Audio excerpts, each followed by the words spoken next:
शनिवार के दिन जो पीपल के वृक्ष में सरसों के तेल का दीप लगाता है उसको शनि कभी परेशान नहीं करता। एक बात हमेशा ध्यान रखिएगा, मान लो अगर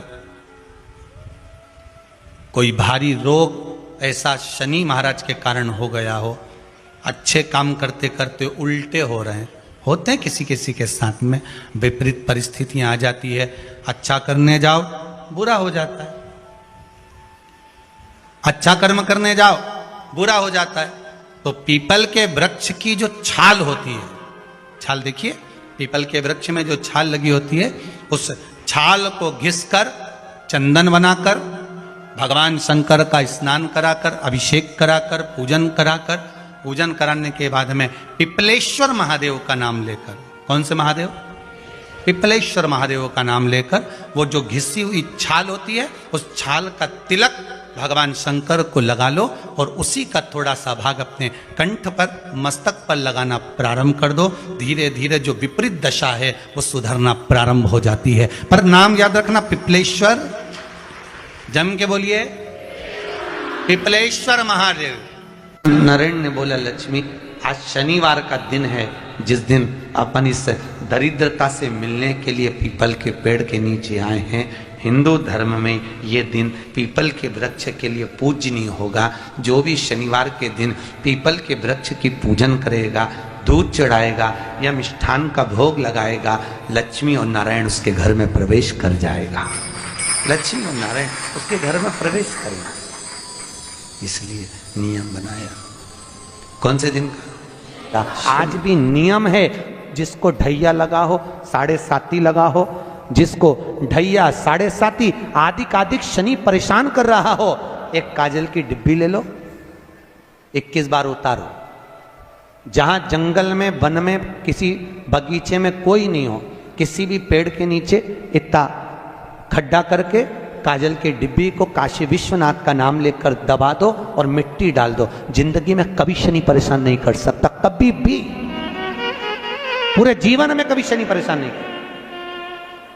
इसलिए कहते हैं दुनिया को शनि लगे और शनि को शंकर लगे। शनि को सारे नगर के लोग काशी चले। काशी जानते हो ना, अभिमुक्त नगरी काशी, मोक्ष नगरी काशी। माता पार्वती जी ने शिव जी से केवल 2 वर मांगे थे, केवल 2 वर माता पार्वती ने मांगे शंकर भगवान से। पहला वर माता पार्वती ने शिव जी से मांगा था, भोलेनाथ वर दीजिए कि जिस पति पत्नी में आपस में झगड़ा हो उसमें प्रेम बढ़े। भगवान शिव ने कहा तथास्तु। आज भी नियम है, पति और पत्नी अगर आपस में झगड़ा करते हैं तो उनमें प्रेम बढ़ता है। तुम देखना, अच्छा प्रैक्टिकल करके देखना। पति झगड़ा करके चले जाए ऑफिस, दुकान, तो वहां से आते से ही पूछेगा, क्यों रे तेरी मम्मी कहाँ है? तुरंत पूछे। इतना झगड़ा करके गया है तो पूछे ही मत कि पत्नी कहाँ है, पर आते से ही पूछेगा कहाँ है। और माता पार्वती ने दूसरा वर मांगा, भोलेनाथ जी वर दीजिए कि काशी में जो मरेगा उसको गुरु मंत्र आपको देना पड़ेगा। शंकर भगवान ने कहा, पार्वती कैसी मूर्खों की तरह बात करती है, काशी में मरने वाले को गुरु मंत्र मैं दूं, ये कैसे हो सकता, कैसे होगा? ये हो नहीं सकता, ये कभी नहीं होगा। पार्वती जी बोली, जिद पे अड़ गई माता पार्वती ने। भोजन करना बंद कर दिया, पानी पीना बंद कर दिया, कुछ ग्रहण ही नहीं करती माता पार्वती। शिव जी को लगा कि ये प्राणों को त्याग देगी। शंकर भगवान ने कहा, पार्वती मैं तुझे वर देता हूं कि काशी में मरने वाले को गुरु मंत्र मैं दूंगा। पार्वती ने कहा, मुझे कैसे मालूम पड़ेगा कि आपने गुरु मंत्र दिया, तो तू बता क्या करना है। पार्वती जी ने कहा, प्रभु आपसे वर मांगती हूं कि काशी में मरने वाले के सीधे कान में आप गुरु मंत्र देना और कान को मोड़ देना, तो मैं समझ जाऊंगी कि काशी में मरने वाले को आपने गुरु मंत्र दे दिया। शंकर जी ने कहा, तथास्तु।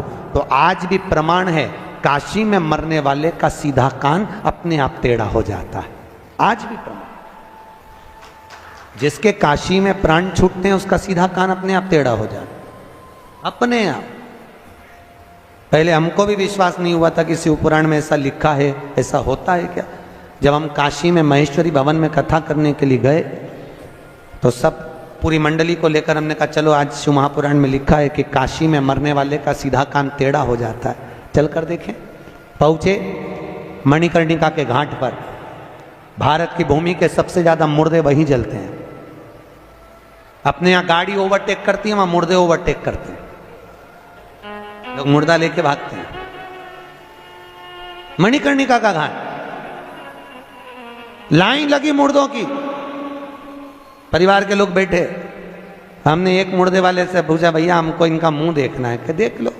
हमने कपड़ा हटा के देखा मुंह, तो उसका तो कान सीधा था। हमने कहा बताओ, पोथी में तो लिखा है कि काशी में मरने वाले का सीधा कान टेढ़ा हो जाए, यहाँ तो सीधा है। और आगे गए, हमने कहा हो सकता है कुछ गड़बड़ हो। आगे गए तो उसका भी कान सीधा, और आगे गए उसका कान टेढ़ा, फिर आगे गए तो उसका सीधा, फिर आगे वाले का फिर कान टेढ़ा। हम तो चक्कर में पड़ गए, किसी का सीधा किसी का टेढ़ा। हमने पूछा भैया ये मुर्दा कहाँ का है, तो क्या यहाँ से 40 किलोमीटर दूर का। और जिसका कान टेढ़ा था उसका पूछा ये मुर्दा कहाँ का है, तो के काशी की वो कॉलोनी का। समझ में आ गया कि काशी में मरने वाले का सीधा कान टेढ़ा हो जाता है, दूर मरने वाले का। ऐसा कोई है 33 करोड़ देवी देवता में कोई देवता ऐसा नहीं कि मनुष्य के कान में आकर गुरु मंत्र दे दे, पर एक है मेरा काशी विश्वनाथ जो कि गुरु मंत्र भी प्रदान कर देता है। गुरु मंत्र,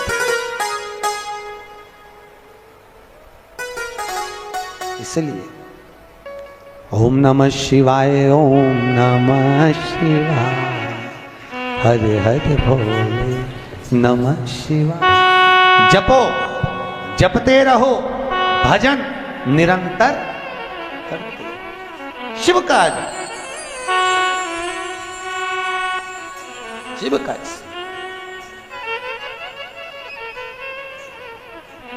भगवान की भक्ति को धारण कर। आज भी शास्त्र कहता है अगर हम काशी नहीं जाते तो 5 बार मुख से काशी काशी जप लो। क्या नाम जपना? काशी काशी। हम तो कहते हैं अपनी छोरी का नाम रख दो काशी भाई।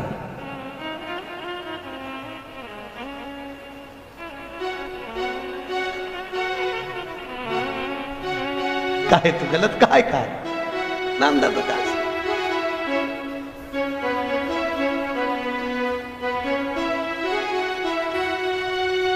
काशी काशी 5 बार बोल ले जीव, उसको यम के दूत पकड़ ही नहीं सकते। काशी काशी बोल लेने पर यमराज बंदी बनाने नहीं आता, फिर आता है तो मेरा महाकाल, मेरा ठाकुर, मेरा, क्योंकि शिवजी जिसको भेजेंगे, नारायण को भेज जाता नारायण आ जाएंगे, ब्रह्मा को भेजा तो ब्रह्मदेव आ जाएंगे। ये तो अपनी मर्जी है, अपन को 4 व्हीलर में जाना है कि 2 व्हीलर में जाना है।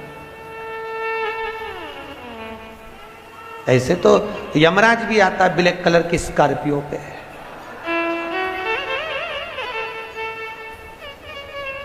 और ऐसे तो भगवान भी आते हैं 2 व्हीलर पर, गरुड़ पर। आते कि नहीं आते? अब मन अपना, अच्छा ईमानदारी से बोलो तो 4 व्हीलर में बैठने में मजा आता है कि 2 व्हीलर पे? सत्य बोलना है। 2 व्हीलर पे क्यों? 4 व्हीलर में पति इधर पत्नी इधर, 2 व्हीलर पे 2 व्हीलर। इसलिए भगवान से कहते रहा करो भगवान कृपा करना, हमारे लिए 4 व्हीलर मत भेजना, हमारे लिए तो हमारा ठाकुर, हमारा काशी विश्वनाथ नारायण को भेजे। जब वो गरुड़ पर चढ़कर आए, जैसे लक्ष्मी पीछे से बैया डालकर बैठे, ऐसे मैं नारायण के बैया डालूं और उड़कर सीधे चले जाऊं। ऐसी करुणा नहीं। अगर 4 व्हीलर पे जाना हो ब्लैक कलर की स्कॉर्पियो पे तो मर्जी तुम्हारी, मन तुम्हारा।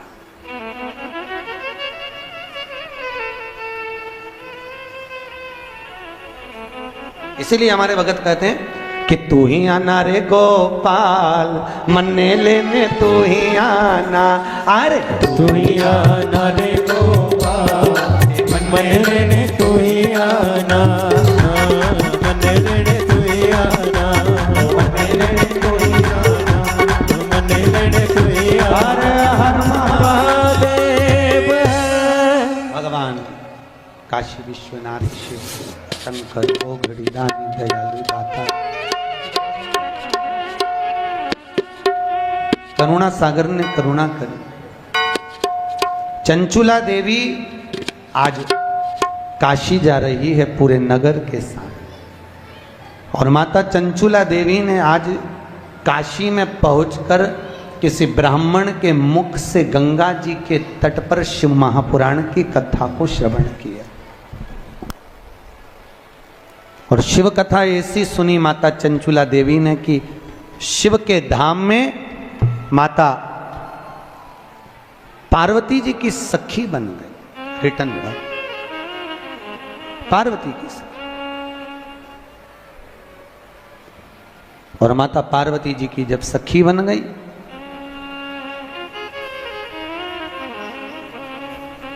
चंचुला देवी की आंख में आज आंसू है। पार्वती जी ने पूछा, चंचुला क्या बात है चंचुला, जो तुम चंचुला देवी आखिर बात क्या है जो तुम्हारी आंखों में आंसू है। पार्वती जी ने जैसे ही पूछा तो माता पार्वती उसी समय पर चंचुला देवी के शब्दों को सुना। चंचुला ने कहा, मेरा पति प्रेत योनि में भटक रहा है, उसको मुक्ति नहीं मिल रही, मैं क्या करूं कि मोक्ष मिले।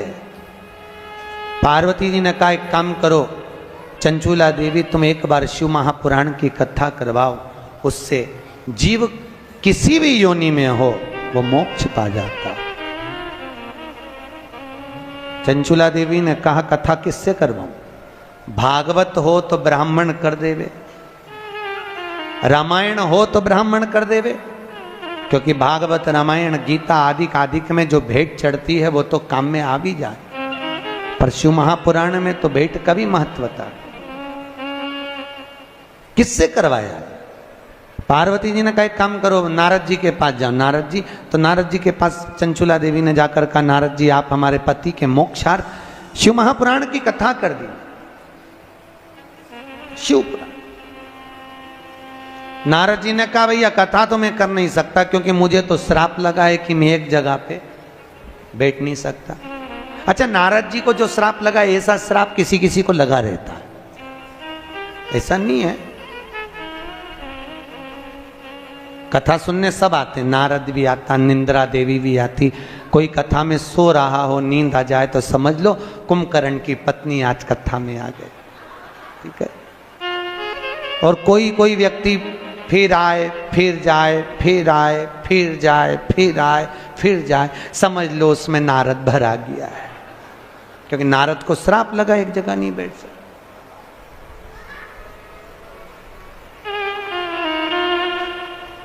अब नारद जी बोले, कथा में नहीं कह सकता, मेरे को श्राप है, मैं एक जगह पर नहीं बैठ सकता, तो फिर कथा कौन कहेगा? नारद जी ने बोला, मेरा जो मित्र है तुमरू का, क्या नाम है? तुमरू का, वो कहे। तुमरुका जी को देखा है? आपके क्षेत्र में शंकर जी के मंदिर जो होते हैं बड़े बड़े साउथ के, उसमें भगवान के मंदिर में दो मूर्तियां दरवाजे पे मिलती, एक नारद जी बीणा लेकर खड़े हैं और एक घोड़े का मुंह लगा है और गले में बीणा पड़ी हुई है, करताल रखा है। देखा है ऐसी मूर्ति का दर्शन करा? तो जो इधर खड़े हैं वो नारद जी हैं, जो घोड़े का मुख लगा है बीणा हाथ में है वो तुमरुका जी, वो नारद जी के मित्र तुमरुका। शास्त्र कहता है,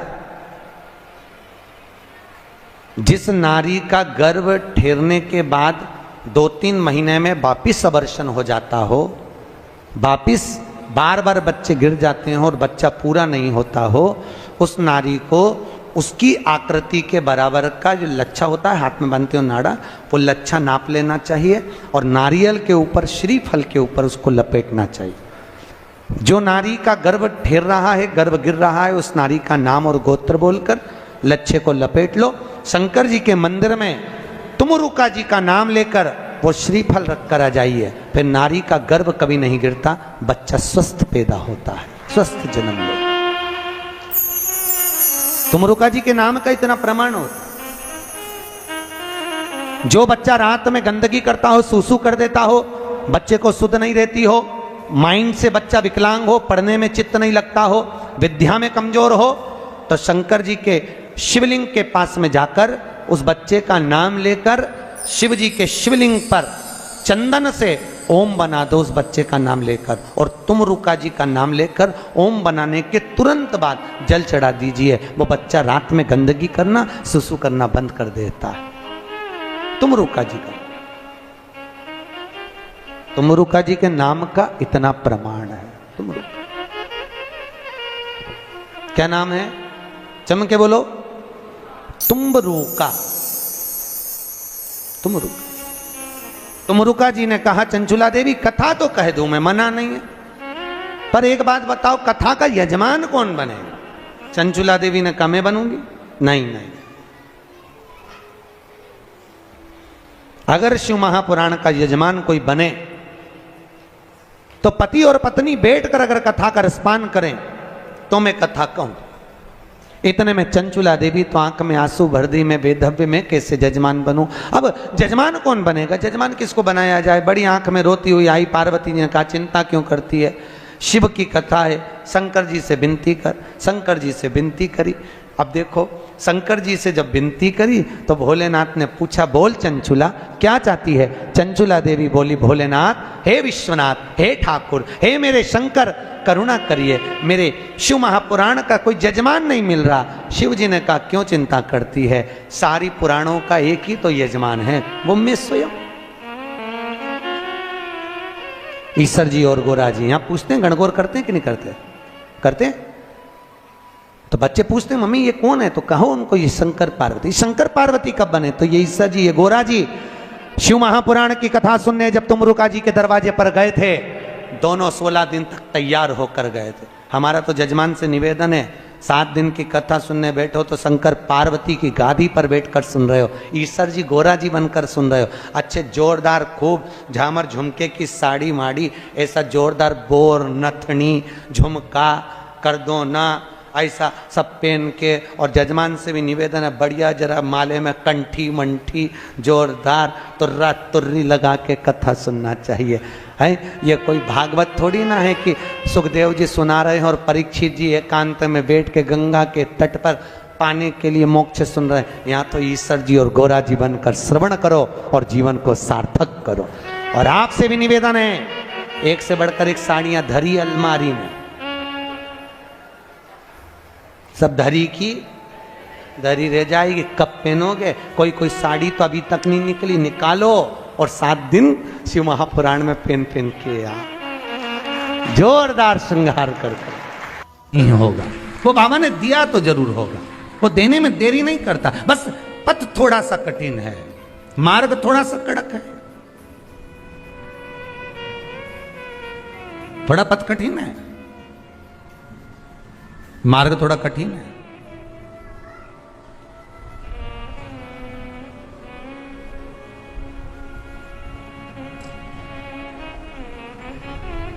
ये मार्ग जो कठिन है, बड़ा कठिन मार्ग, बड़ा कठिन, और इस मार्ग को ही तो सरल करना है, इस मार्ग को ही तो सहज करना है।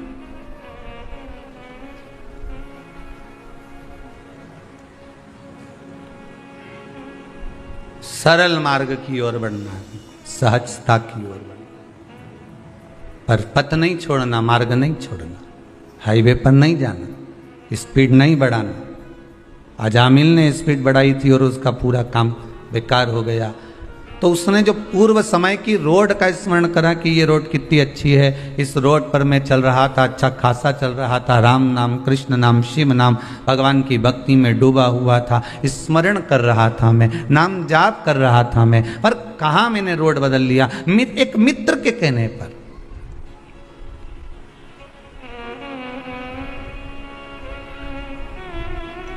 एक कौवे की एक हंस से दोस्ती हो गई,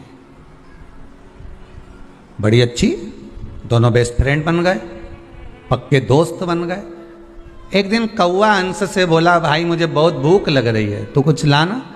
अब हंस गया तो मोती उठा कर लिया आया, क्योंकि हंस तो मोती चुगता था।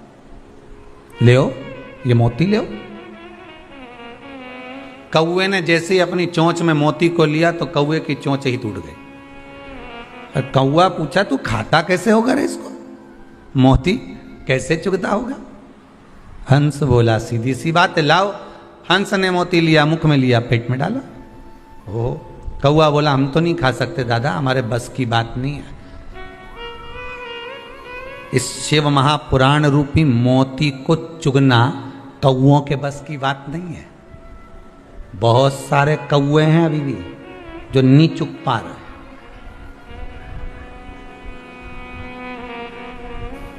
मोती हंस चुगता है, कौवा नहीं चुग सकता। आप उसी की शादी में जाएंगे जिससे आपका हृदय लगा होगा। बोलो सही है कि गलत है? सगे देवर के यहां भी शादी होगी, जेठ के यहां भी शादी होगी, रिश्तेदार के यहां भी शादी होगी तो नहीं जाओगे क्योंकि उनसे अच्छा संबंध नहीं होगा, प्रेम नहीं होगा। तो सगी बहन के यहां ससुराल में नहीं जाओगे, सग्गों के यहां। और अगर किसी पराये की भी शादी है और उससे अगर प्रेम है तो तुम पहले उसके यहां जाओगे। शंकर की कथा में 2 बजे से 5 बजे तक आस्था चैनल के सामने फेसबुक यूट्यूब पर जो कथा सुन रहे हो, बस तुम और वो शादी में जाने वाला एक बराबर है। तुम्हारा संबंध शंकर से है इसलिए तुम कथा सुनते हो। जिसका संबंध ही नहीं होगा तो वो कथा में कहां से चले जाएगा? उसका मन कथा में कहां से पहुंच जाएगा? उसकी चित्तवृत्ति कथा में कहां से चली जाएगी? क्योंकि वो कथा में जुड़े, उससे उसका संबंध है ही नहीं, वो जुड़ ही नहीं पाता, पहुंच ही नहीं पाता। ये चित्त, ये मन, ये हृदय जब हमारा जा रहा है भगवान की कथा में, भगवान के चरणारविंद में, तो ये विश्वास मानकर चलना कि तुम्हारी चित्तवृत्ति भगवान में क्यों जा रही है, क्योंकि भगवान आपका। ये चित्तवृत्ति आप मानकर चलिए कि भगवान आपका स्नेह, भगवान आपको चाहता है कि ये मेरे सत्संग में जुड़े, मेरे स्मरण में जुड़े, मेरे भजन में जुड़े।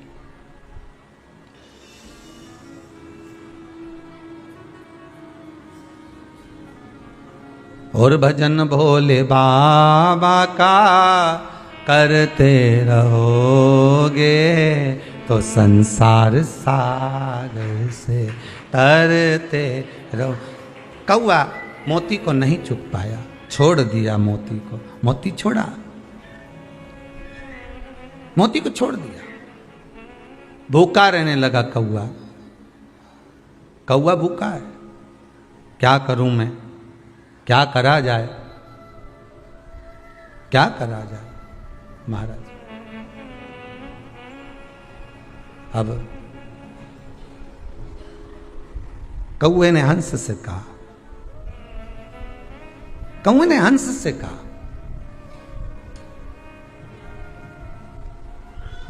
हे हंस, अभी तक आप यहां थे, अभी तक आप यहां थे, अब एक काम करिए।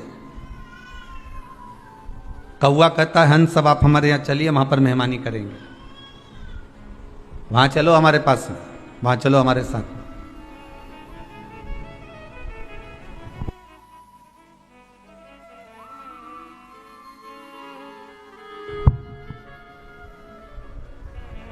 कौआ हंस से बोला कि अब आप हमारे यहां चलिए,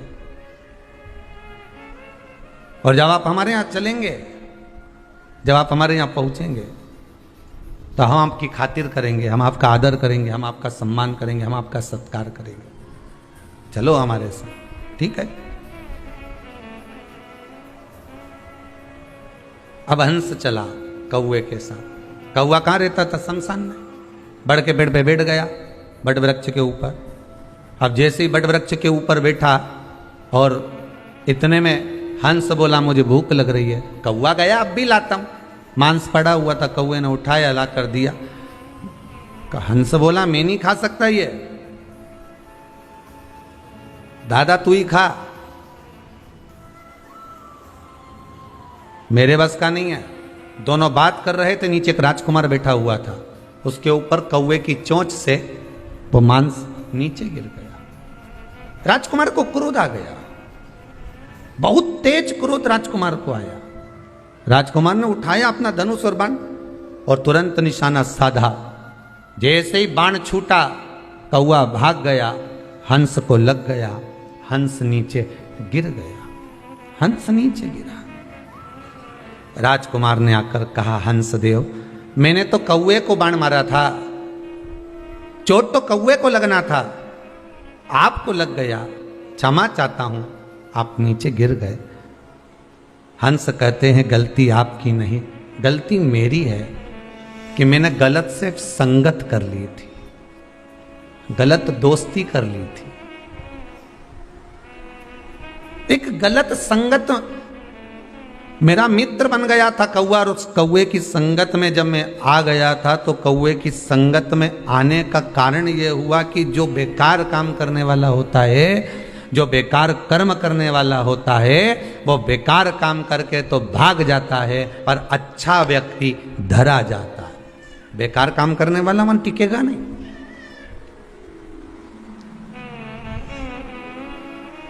जिसके मन में पाप होगा, छल होगा, कपट होगा, तो नहीं टिकेगा। कपट कर कर बच गया, चला गया। बेकार काम करने वाला कहां टिकेगा? कौवा कहां टिका? कौवा तो भाग गया, हंस को बाण लग गया, हंस को लगा और हंस जमीन पर गिर गया। पर दुनिया के लोगों को उसी कौवे की मित्रता प्रिय लगती है।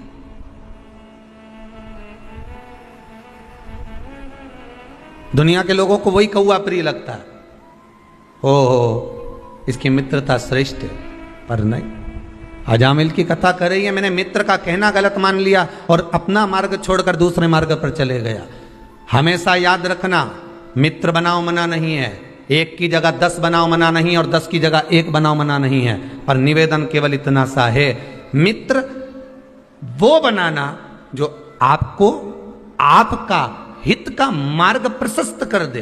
अहंकार अगर आपके जीवन में आए तो मित्र खड़ा होकर कह दे, क्यों रे इतना कड़ क्यों रहा है, अहंकार का कितना गुणगान क्यों कर रहा है। मित्र वो बनाना, अगर आप गलत मार्ग पर जा रहे हो तो पकड़ कर लाकर तुरंत खड़ा कर दे। आप गलत मार्ग पर जा रहे हो तो आपके माता पिता के पास जाकर खड़ा हो जाए कि आपका बेटा गलत मार्ग पर जा रहा है, गलत व्यसन में पड़ रहा है, गलत जगह पर जाकर बैठ रहा है। मित्र वो होना चाहिए जो आपकी गलतियों को बार बार छांटता रहे।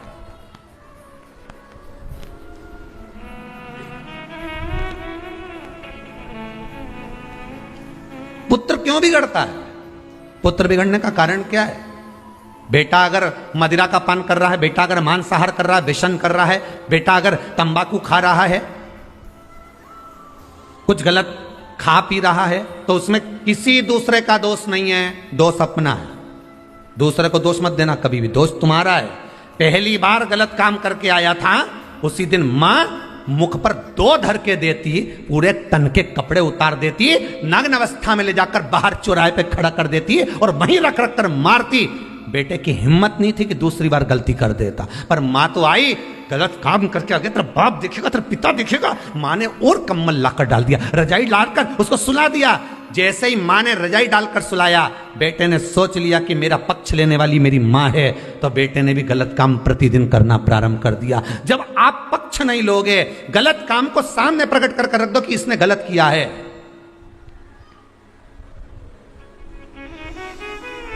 गलत काम को सामने लाकर रख दीजिए कि इसने गलत करा, इसने झूठ बोला, इसने प्रपंच करा, इसने छल करा, इसने ऐसा करा। आप सुधार सकते हो, मौका है आपको सुधारने का कि हाँ इसने गलत करा है तो अपन को सुधारना है। पर दुनिया के लोगों की आदत होती है कि उस पर रजाई डालने की, पर्दा डालने की, छुपाने की, और छुपा लो और छुपा और छुपा। छुपाते छुपाते एक दिन ऐसा आता है कि उसको सुधारने वाला, संवारने वाला कोई नहीं मिल पाता, और एक दिन वो गटर में पड़ा हुआ ना जाने किस तरह से प्राणों को त्याग देता है कि मां को भी रोना पड़ता है, परिवार को भी रोना पड़ता है, मित्र भी रोते हैं। अच्छी जगह ले जाकर बिठाने का प्रयास करना। एक भंवरे ने गोबर के कीड़े को ले जाकर फूल पर बिठा दिया, फूल में से चला चला तो माला में पहुंच गया, माला में से चला चला तो भगवान के गले में पहुंच गया, गले में से निकला तो विसर्जन के लिए गंगा के जल में पहुंच गया। उस गोबर के कीड़े ने अपने मित्र भंवरे को धन्यवाद दिया कि तूने मुझे गोबर में से निकालकर गंगा के जल तक पहुंचा दिया। मित्रता वो होना चाहिए कि गलत संगत से निकालकर तुम्हें अच्छी संगत तक ले जाए, नहीं तो मालूम पड़े अच्छी संगत से ले जाकर, अरे कहाँ कथा में लगा रहता है, तुम्हारे पास और कोई काम नहीं है क्या? दिन भर 2 बजे से 5 बजे तक कथा, वो सियोर वाला महाराज भी फिरी ने, तुम भी फिरी। तो जो ऐसी बात करे नहीं तो उससे पूछ लेना, क्या मेरे से क्या गाड़ी चलवाना तेरे को, कि तेरी दुकान चलवाना है? तो क्यों चिड़े वासी और वाला महाराज से और मुझसे? दिक्कत क्या ये बता। तू तो बोल दे कि 2 बजे से 5 बजे तक मेरे को ये काम करना है। बोलो घट्टी चलाऊं कि सूपड़ा लेके न सब फटकूं। तुम तो बोल दो, दिक्कत क्या है ये बताओ। तुम तो पूछो, जो बोले नहीं तुमसे बार बार बोले बताओ इनके पास तो कोई काम नहीं, ने 2 बजी नहीं ने कथा चालू, इनके पास कोई काम नहीं, बस मोबाइल उठाया नहीं और इन्हें कथा देखना चालू करी। तो बताओ नहीं कई करूं मैं? बोलो तो कहीं माथा बड़ी को दीवार से नहीं, तुम तो बोली तो। और कथा में नहीं लगूं और अगर फालतू की बात करूंगा होटला पे बैठ के ना 2-4 के साथ बैठी ना और फिर बात चालू कर दूं तो यूं के बताओ बहू की बुराई कर रही होगी, दिन भर बाहर बैठी रहे, दिन भर पड़ोसन के साथ बैठी रहे, बताओ काय की अम्मा हमारी, दिन भर बुराई दिन भर कोस है। तो इससे तो अच्छा है कि 2 बजे से 5 बजे तक कथा सुन। और 2 से 5 की कथा के चक्कर में पड़ोसन भी नहीं आए, उसको मालूम है कथा में बिठा देगी, 5 बजे तक चाय भी नहीं पिलाएगी, तो वो भी नहीं आया। उसने कहा और 5 बजे के बाद उसके घर पे वैसे ही पूरा परिवार आ जाए तो वो निकलना पसंद नहीं करे। अभी भगवान ने कितनी अच्छी तुम्हारी दिनचर्या कर दी, सुबह से उठो काम काज करो, 12-1 बजे तक बढ़िया काम काज करके भोजन करके बर्तन सब धो धुआ के नोंदा करके और जैसे ही सोने का समय आए ना 15-20 मिनट ने जो टिकिया इतना में तो 2 बजे तुरंत गई चाय बनाई, थोड़ी सी पी पौना 2 बजे और चाय वाय पी के सबके दे दुआ के और बढ़िया अपने बढ़िया प्रेम से जहाँ बैठती रोज सोफा पे पलंग पे जहाँ भी बैठे गादी पे चद्दर पे जहां बैठे मैं आराम से टिकटुका के बैठ के और रिमोट लेके ने एसी चालू करे ने किसी के जैसे गोली मारी रही हो तुरा। और जो चालू करे फिर और कथा चालू, और कथा चालू में भी वो देखती रही तो मूछ वाला बाबा ही चल रहा है। तो फिर अभी जब तक के फिर घूम आऊं तो एक बार घूम फिर के ना घर का उधर बाहर का दरवाजा लगा के फिर बैठी और फिर जाके जब कथा चालू हुई तब ऐसा मन करे सो तो कथा चली 5 बजे तक चले, इसके बाद बाकी का काम करे।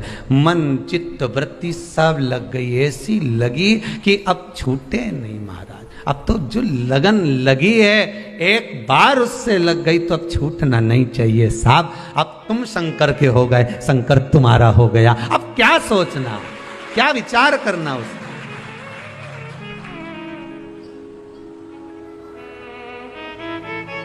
आज किसी ने प्रश्न लिख के भेजा है, कहीं दूसरी जगह से आया है, डाकघर के द्वारा आया हुआ, उसमें लिखा था गुरुजी से एक प्रश्न करना है और घर के पते पर भेजा था। तो हमारी माता जी ने हमको दिया है, कहीं भिलाई मिलाई के पास का है, तो उन्होंने लिखकर भेजा है, ये गुरुजी से ये पूछ के बता दो कि जब कोई मरता है तो मरे हुए व्यक्ति को उस मुर्दे को लेकर जाते हैं, तो जितने लोग मुर्दे को उठाकर ले जाते हैं उस मुर्दे को उसकी मंजिल तक पहुंचाते हैं। इसका कितना पुण्य है।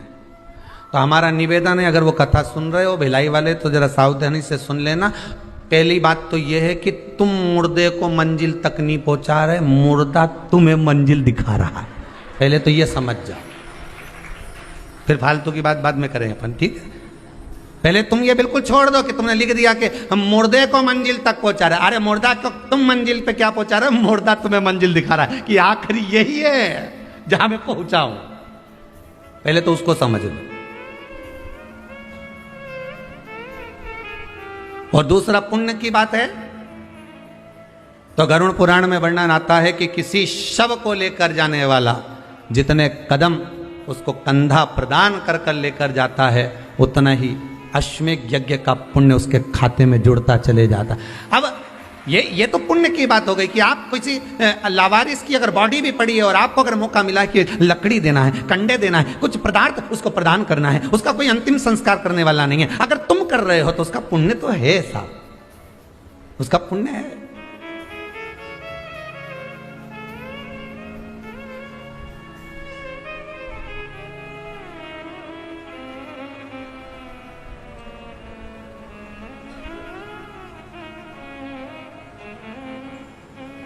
एक मेडिकल वाले के पास में एक फूल की दुकान थी,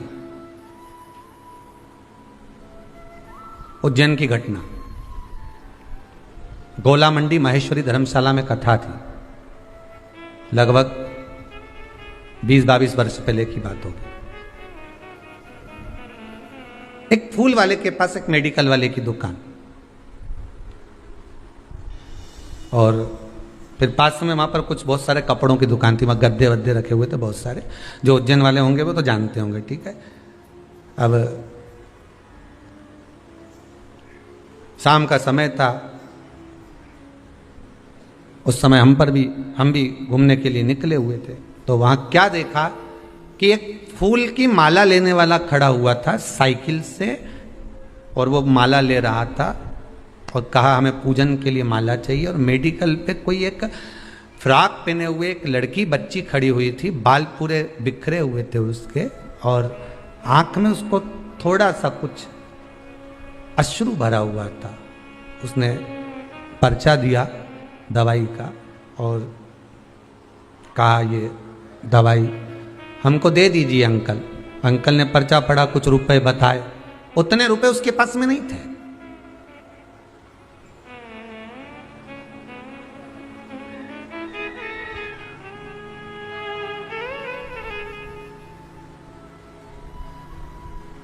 उतना रुपया उनके पास नहीं था। फूल की जो माला ले रहा था,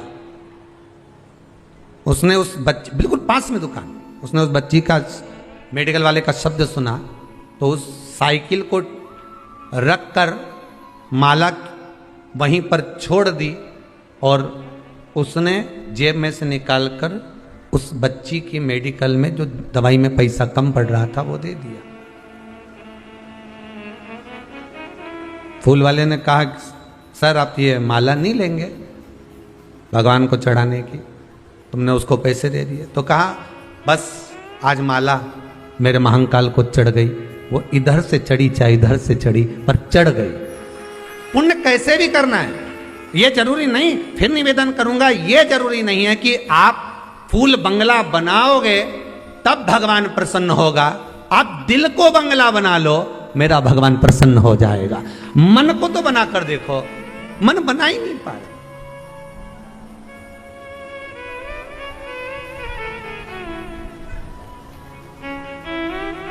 मन को बंगला नहीं बना पा रहे हो, 56 भोग भगवान को लगा रहे हो, और मालूम पड़े एक मिनट के लिए, एक पल के लिए, एक घड़ी के लिए, एक क्षण के लिए आप भगवान को ना रिझा पा रहे तो वो बेकार। दिन भर व्रत करा, दिन भर उपास रहिए, कुछ नहीं खाया और मुख से अपशब्द कह दिया, तो ऐसा व्रत किसी काम का नहीं। 2 क्षण उससे लगन तो लगा कर देखिए।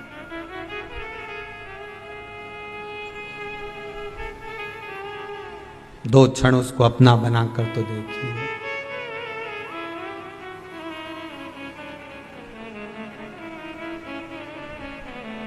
महाराज आप सोचो कि मुर्दे को मंजिल तक पहुंचा रहे हो तो तुम मुर्दे को मंजिल नहीं पहुंचा रहे, मुर्दा तुम्हें मंजिल दिखा रहा है कि आखिरी में यहीं आना है रे दादा, इसलिए अच्छा काम कर लो। मैं भी आ गया, बहुत अकड़ता था, कल्ला ठट होके आया हूं, मुर्दा कह रहा। मुर्दे से सीखो तो सही कि कितनी सीख देता है वो मरा हुआ मुर्दा भी, वो गया हुआ जीव भी कितनी सीख दे रहा है कि कल्ला हो गया अकड़ के। मुर्दा भी कह रहा है कि नम्रता रखोगे तो लोग तुम्हें जिंदा समझेंगे, अकड़ोगे तो सोचेंगे मर गया, अकड़ोगे तो सोचेंगे मर गया।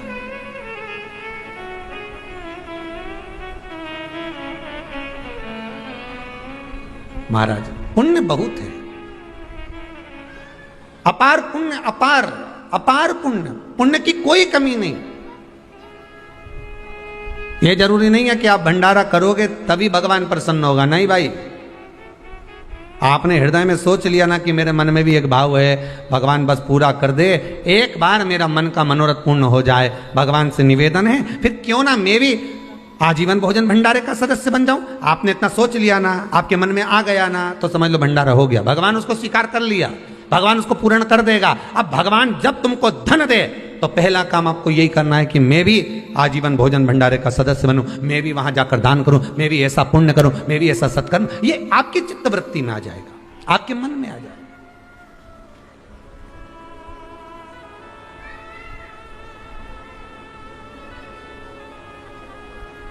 मन से दान होता है, मन से पुण्य होता है, मन से सत्कर्म होता है। मन से शिव नाम लिया है तो शंकर मिला है। अकाल मृत्यु वो मरे जो काम करे चंडाल का, काल उसका क्या बिगाड़े जो भक्त हो महाकाल का। अगर दिल से आप पुकारोगे शंकर को तो शंकर दूर नहीं, शंकर वैकुंठ में नहीं है, मेरे शिव ब्रह्मलोक में नहीं है, मेरे शंकर तो ये मृत्यु लोक में है, और यहीं की यहीं बाजू में। तुम बुला कर तो देखो, एक बार दिल से आवाज लगा कर देखो, भोला, तुरंत आके सामने खड़ा हो। पर दिल से पुकारोगे तब तो आएगा।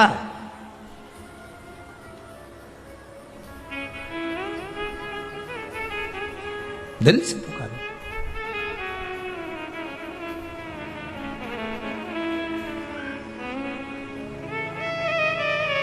भगवान की अविरल भक्ति, भगवान का अविरल नाम जब जब लिया तो जीवन की सार्थकता तो स्वतः बन जाती है। अजामिल मार्ग भटक गया था, वैश्या के चक्कर में पड़ गया था। भजन करने वाला व्यक्ति अगर गलत मार्ग पर भी चले जाता है तो भगवान कृपा कर कर उसे फिर सतमार्ग पर ले आता है। यह अजामिल की कथा कहती। आपने जिंदगी में अगर शंकर की कथा को एक बार भी श्रवण करा है। एक कोई कोटा राजस्थान से एक माता जी आई हुई हैं, वो कह रही थी महाराज कि गुरुदेव मिलने आए सो तो कोरोना महामारी हो गई थी, कोरोना की बीमारी हो गई थी, पर मैंने भी भगवान से कह दिया था अगर सही हो गई, कितनी कथा बोली, 21 कथा श्रवण करूंगी। और कब से सुन रही होगी वो भी विचार करिए। 21 कथा श्रवण कर सो तो, और 22वीं कथा में बाबा ने मुझे यहां दर्शन करने बुला लिया। ये शिव की कृपा। वो बैठी भी होगी कहीं ना कहीं होगी। अच्छा वो पीछे है। हो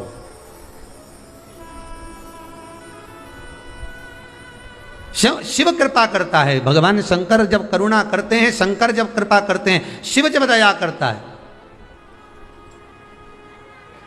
शंकर जब करुणा करते हैं तब जाकर। कहां है जरा निकल बाहर, बस हाथ हिला दो वहीं से भले। कहां है आप ही? हाँ ठीक ठीक है। कहां से हैं? हिंडोन करौली के पास से हैं। अच्छा अच्छा, हम समझे कोटा से। ठीक है, नमः शिवाय नमः शिवाय। शिव कृपा करता है, करुणा करता है तब होता है। उसकी कृपा बिना नहीं हो सकता। मार्ग से विभाजित था, भगवान फिर मार्ग पर लाकर छोड़ दिया। जब अजामिल की पत्नी गर्भ से हुई, संतों को भेज दिया, जाओ उस मार्ग पर जाओ। भगवान कुछ संत आ गए, भूख लगी है, ब्राह्मण का घर बता दो। तो कि ब्राह्मण का तो घर हमारे गांव में है, पर उसने शादी वेश्या से करी है। तो संत बोले क्या हुआ? ब्राह्मण से अगर उस वेश्या ने शादी करी है तो वो वेश्या वेश्या नहीं रही, वो ब्राह्मणी बन गई।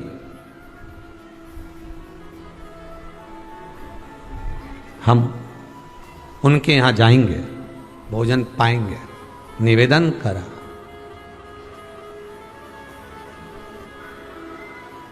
भोजन करा।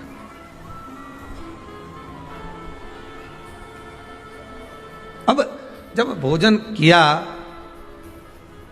तब दरवाजे पर जब पहुंचे, आवाज लगाई हमें भोजन करना है। तो क्या महाराज आपको मालूम है मैंने वेश्या से शादी करी? भले करी हो, तुम्हारे यहाँ रह रही ना, ब्राह्मण के साथ रह रही ना, तो ब्राह्मणी तो हो गई ना विवाह करने के बाद। तो आप एक काम करो, भोजन बनवाइए।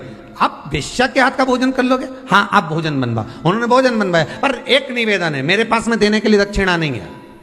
तो संत बोले हमें दक्षिणा की जरूरत भी नहीं है, तुम तो भोजन कराओ। उन्होंने भोजन बनवाया, संतों को भोजन कराया। संतों ने भरपेट भोजन करा, खूब जोरदार करा। करने के बाद सारे संत बैठे रहिए। तो अजामिल बोले अब उठो। तो संत बोले काय को उठे, दक्षिणा तो दो।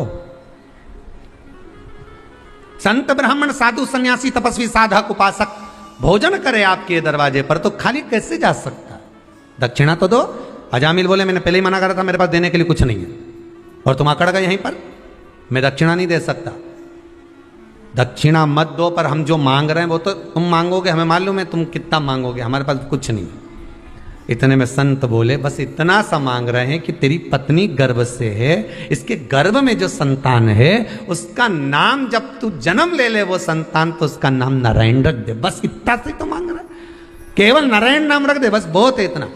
तो इतने में तो अंदर से ब्राह्मणी आ गई, और ब्राह्मणी ना आकर का उसमें कौन सी बड़ी बात है।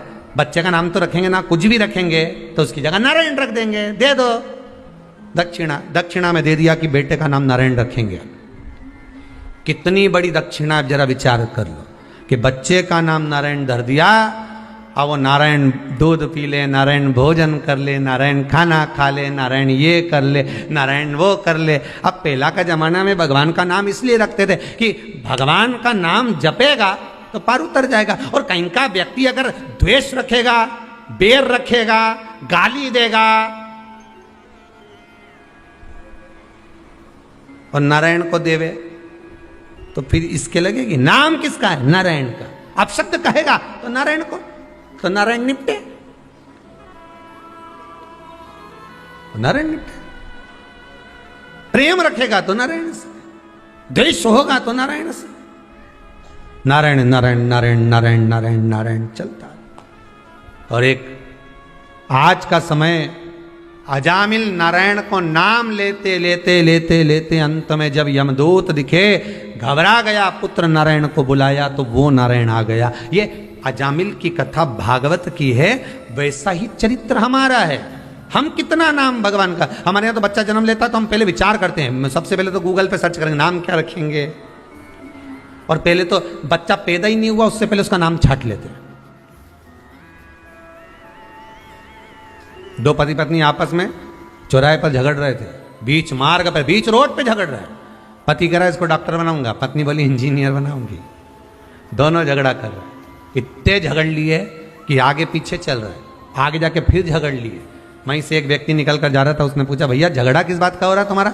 आधे घंटे हो गए झगड़ते झगड़ते, हुआ क्या? पति बोला बेटे को मुझे डॉक्टर बनाना है, पत्नी बोली मैं इंजीनियर बनाऊंगी। बोल दिया ना एक बार।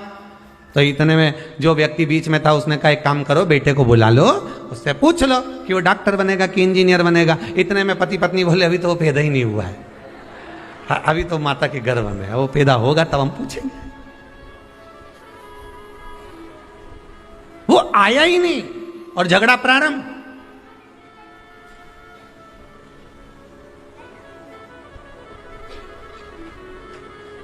अभी तो पैदा ही नहीं हुआ। कई कई संतान तो माता पिता को वैराग्य पैदा कर देते हैं। कई कई जब बच्चे बेटे बड़े होकर, बेटे का जब विवाह हो जाता है और बेटा जब अपशब्द कहता है तो अच्छे अच्छे माता पिता का हृदय कछोड़ जाता है और वो ये विचार करते हैं इससे तो भजन करना अच्छा। वैराग्य, वैराग्य कचोट गया। संस्कार क्या दिया, मार्ग कैसे विभाजित हुआ, वो मार्ग कहां परिवर्तन हुआ, वो मार्ग कैसे परिवर्तित हो गया, वो मार्ग कैसे बदल गया, वो मार्ग कैसे चला गया। भले भक्ति का मार्ग थोड़ा सा उबड़ खाबड़ है, भक्ति का मार्ग आड़ा टेढ़ा है, पर आप ये देखकर मत जाना कि बिल्कुल एकदम क्लीन मार्ग है, इसी से चलेंगे तो स्पीड बढ़ जाएगी, स्पीड बढ़ जाएगी तो सामने भैंस आ जाएगी। और भैंस आई कि डिवाइडर पे गाड़ी चढ़ी और डिवाइडर पे चढ़ी ने खड्डा में गिरी, खड्डा में गिरी ने तुम्हें कोई नहीं उठाएगा।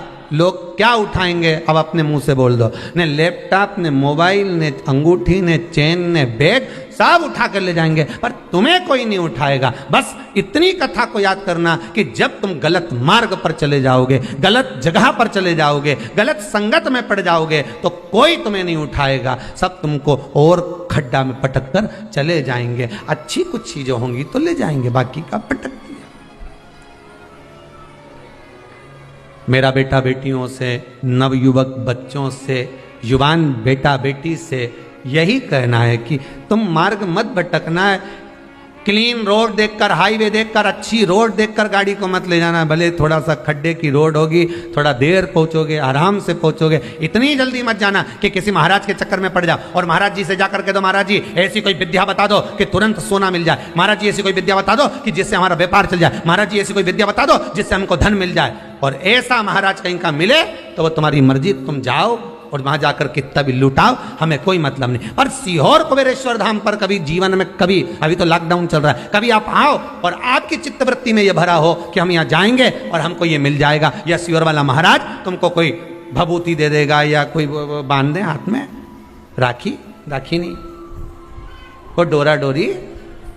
तो ये सोचो कि यहाँ मिल जाए, तो यहाँ तो एक ही डोरी मिले, शिव पुराण से लेके वो देव अधिदेव महा तक की डोरी बांध लो इस दिल की, हृदय की।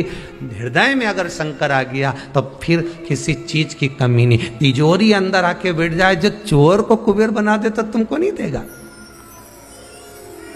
तुम तो जहां हो वहीं से भगवान का भजन इतना करो, शंकर का भजन इतना स्मरण करो कि कहीं डोलना नहीं पड़े।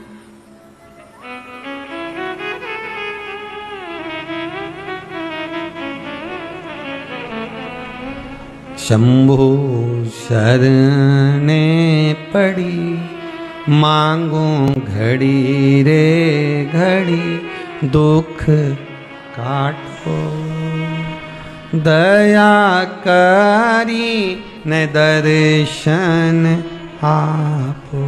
बाबा से आप निवेदन प्रतिदिन करो, रोज आप व्रत करें ना करें पर भगवान से निवेदन जरूर करें कि बाबा दुख आपको काटना है। मुझे लगता था कि मेरा दुख है, मुझे लगता था कि दुनिया के लोग मुझे तकलीफ दे रहे हैं, पर मुझे नहीं, तू मेरे दिल में बसता है, तकलीफ तुझे दे रहा है।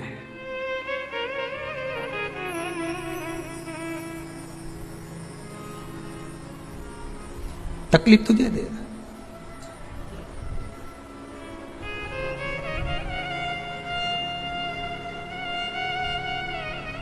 बड़ा ओघड़ी, बड़ा दयालु, बड़ा सहज। मुझे लगता था कि लोग मुझे तकलीफ दे रहे हैं, मुझे लगता है कि लोग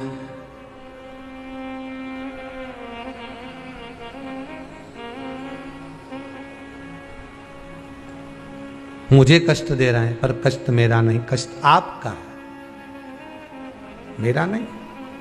और एक बात बहुत अच्छी अपनी जिंदगी में उतार कर रखना, जब तक जीवित हो, जब तक जिंदा हो, तब तक दुनिया के लोग कोई तुमसे नहीं पूछेंगे कि जिंदगी में कोई तकलीफ हो तो बोलना हो, हम खड़े हैं, क्या दुख है बोलो। दुनिया के लोग कोई साथ नहीं देंगे, मरने के बाद जरूर घर पर आकर पूछ लेंगे कैसे मरा।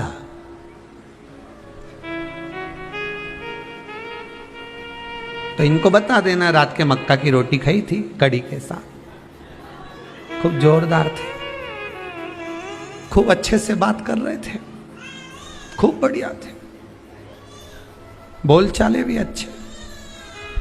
रात्रि के वॉशरूम भी गए एक बार, इसके बाद में जब आके सोए मेरे से कहा पानी पिला दे, मैंने पानी पिला, पर इसके बाद नहीं मालूम कब चले गया। इसके बाद अब इनके बताया, दो चार और आ गए मोहल्ले के, वो तो दिन भर आए जाए, बोले सही है कि गलत है, हम मरने वाले क्या, कौन नहीं जाए। फिर आ गए दो चार, और दो चार आकर फिर बैठ गए, और बैठते से फिर पूछा, दो चार ने फिर आए और फिर पूछा क्यों, क्या हो क्या गया था, एकदम हम तो सुन के एकदम। अच्छा जो पास में बैठा हो नहीं वो पूछ ले क्या एकदम, नहीं कहीं नहीं है, हम तो एकदम बस। तो हुआ क्या था इनके, फिर उन्हें रात के मक्का की रोटी कड़ी के साथ खाई, अच्छे थे। रात के आवाज लगाई, वॉशरूम गए, मुझे बोला एक गिलास मैंने पानी भी, उसके बाद फिर बोलने पड़े। अब ये गई, इसके बाद मालूम पड़े 15 मिनट बाद फिर कहीं कहा गया, फिर बैठ गई उसके पास में, बिचारी के पास। हम काका जी तो अभी दिखा था, हमने तो अभी 2 दिन पहले बढ़िया राम राम सीताराम हुई, फिर ने मालूम पड़ा काका जी हुआ क्या था, कहीं नहीं मक्का की रोटी। तो एक काम करो, नहीं है बार बार मुंडा से बोलने से अच्छा एक सीडी भरवा लो, जैसे पहले कथा की सीढ़ी नहीं बनाती थी, अरे बोला तो सही, पहले जब कथा होती थी ना, अभी तो कोरोना महामारी में कथा वथा कहीं बाहर हो ही नहीं रही, तो पहले जब कथा होती थी तो ऐसा ऑटो में गाड़ी में इतना बड़ा क्या लगाते, चिलम चोंगा क्या बोलते, हाँ जो भी बोले, इतना बड़ा लगा के और अंदर सीढ़ी भर देते थे, श्रीमद् भागवत भागवत शिव पुराण राम कथा इतनी तारीख से इतनी तारीख तक इतनी बजे से इतनी बजे तक, और वो सीढ़ी चलती रहने, थोड़ी देर में फिर गाना चालू हो जाए ना, गाना चालू ना फिर कथा चालू हो जाए, फिर गाना फिर कथा, और यही चलता रहना, गाड़ी वाला गाड़ी चलाता रहना, वो चलता। तो तुम भी एक काम करो न, एक सीढ़ी प्लेयर ने बाजू में धल्लो ने एक सीढ़ी भरवा के रख लो, यही वाली बस ये मक्का की रोटी ने ये और जैसे ही कहीं की आए और जैसे ही पूछे ने हमने तो गजब हो गया कैसे गए, तो बटन दबा दिया चालू, ऐसे लगा।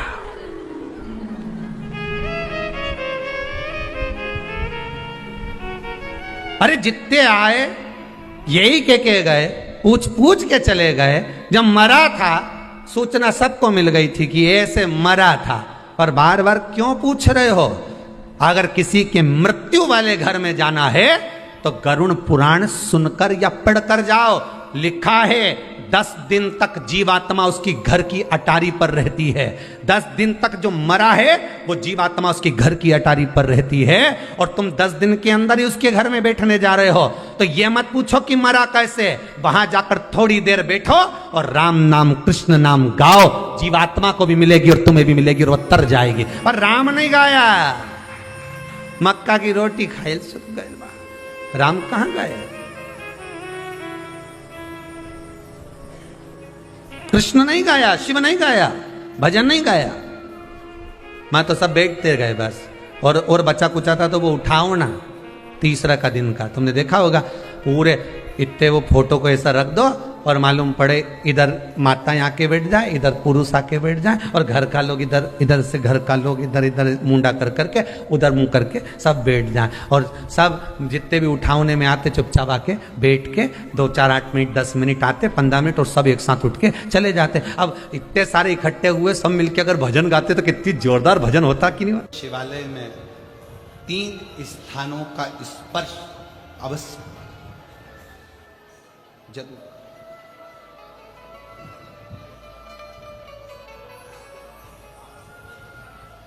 किसी मंदिर में शंकर जी के शिवलिंग को छूने नहीं देते, जैसे दक्षिण साइड में, साउथ में, तो अपने ही घर में जो शिवलिंग है उसके 3 स्थानों का स्पर्श अवश्य समझिए।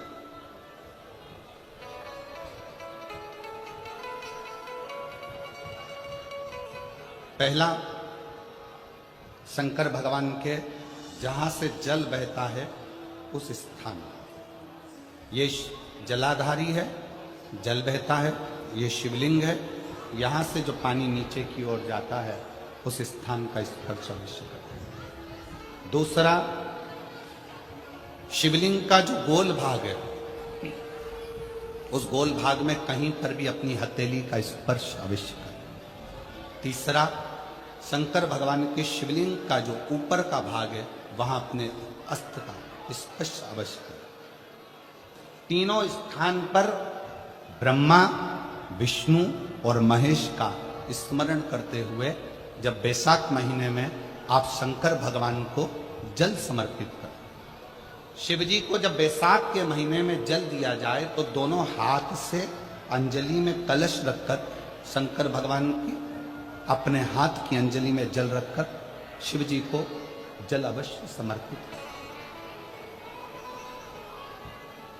शिवरात्रि के बैसाख महीने की शिवरात्रि पड़े, बैसाख महीने की प्रदोष पड़े, तो एक बेलपत्र शंकर को अवश्य समर्पित करें। मान लो गर्मी बहुत तेज है, पेड़ों पर बेलपत्र नहीं मिले तो एक दुर्वा शिव को अवश्य समर्पित करें। मान लो बहुत तेज गर्मी पड़ने पर, यहाँ रतनगढ़ में तो हम देख रहे हैं रजी रज धूली धूल इतनी है, मिट्टी इतनी है कि यहाँ तो दुर्वा मिलना भी बड़ा मुश्किल है, तो एक चावल का दाना शिव को जरूर समर्पित करो, उतने में।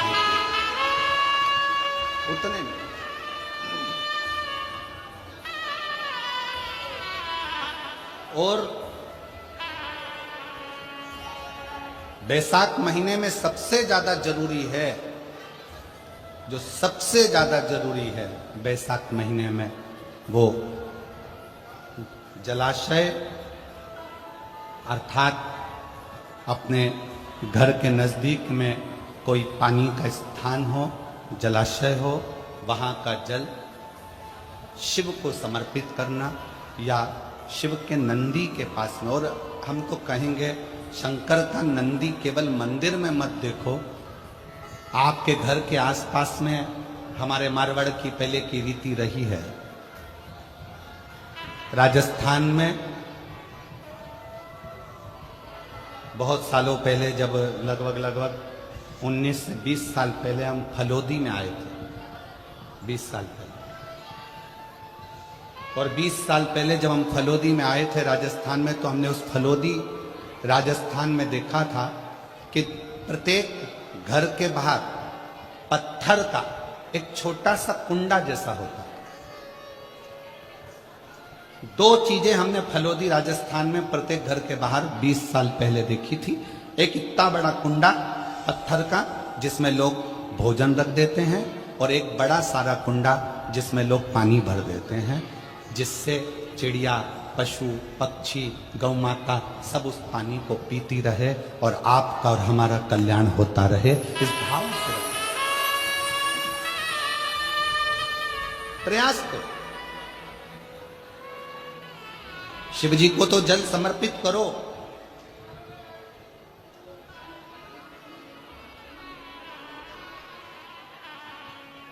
साथ में कोई जीव का भी अगर कल्याण हो जाए आपके एक लोटा जल से, तो उसको भी जल, उसको भी।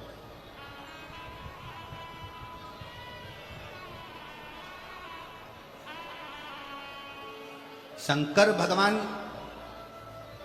भगवान ओघड़दानी शिव, जिनका चढ़ा हुआ जल केवल मात्र स्पर्श, आचमन, दर्शन आपका और हमारा कल्याण कर दे। शिव महापुराण का एक बहुत सुंदर संवाद है। काशी प्रदेश में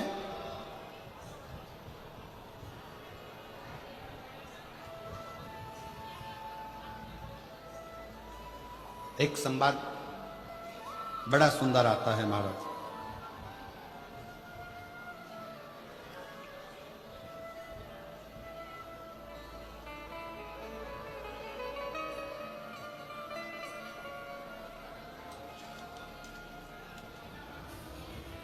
सिंहपुर प्रदेश में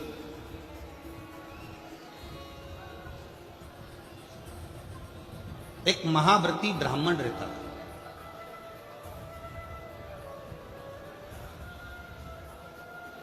शिव जी का बड़ा उपासक था, शंकर का बड़ा भक्त था।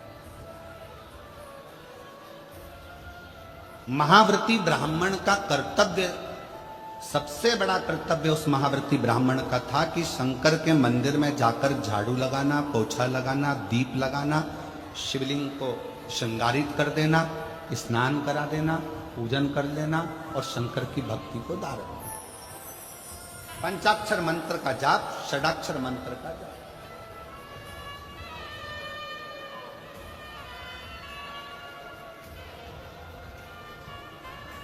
पूरे सिंहपुर में, पूरे प्रदेश में इस महाव्रती ब्राह्मण की चर्चा थी, पूरे प्रदेश में। सब इसको जानते थे, शंकर का भक्त, शंकर का भक्त, शंकर का भक्त, शिव भक्त, शिव भक्त कहकर इसको पुकार। पर इसकी पत्नी और इसकी लड़की, एक बेटी थी, पत्नी थी, दोनों इतनी सुंदर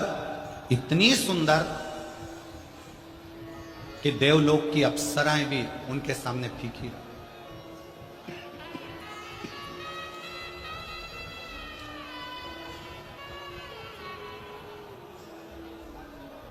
और शिव महापुराण की कथा एक बात बहुत अच्छे से कहती है, शरीर की सुंदरता से ज्यादा जरूरत है मन की सुंदरता की।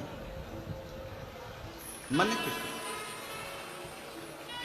तुम्हारा अच्छा शरीर देखकर भगवान कभी प्रसन्न नहीं होते।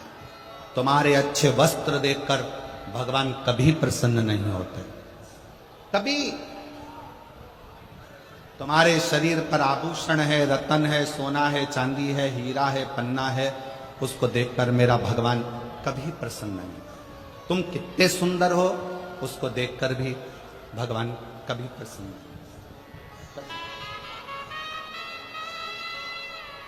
ईश्वर कब प्रसन्न होता है? जब तुम्हारे दिल में आए हुए मेहमान के प्रति, अतिथि के प्रति आदर का भाव हो और घर में जितने सदस्य रह रहे हो सबका सम्मान यदि तुम कर रहे हो तो भगवान तुम पर प्रसन्न। अब सुंदर तो तुम बहुत, और नी भी सुंदर होगे तो ब्यूटी पार्लर जाके हो जाओगे। सुंदर तो तुम बहुत।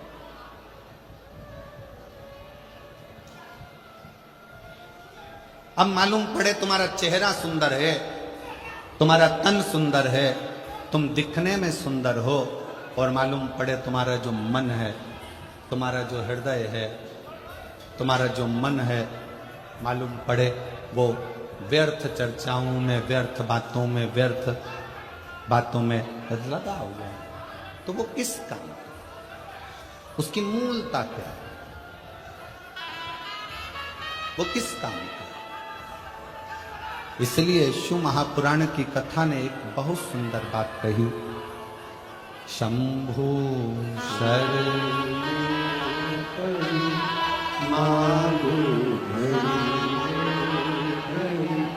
दुख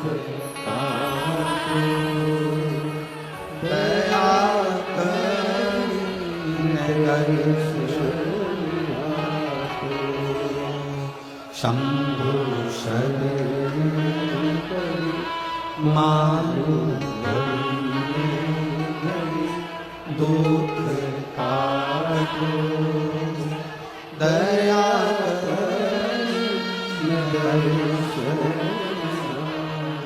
ओम श्री शिवाय नमस्तुभ्यं।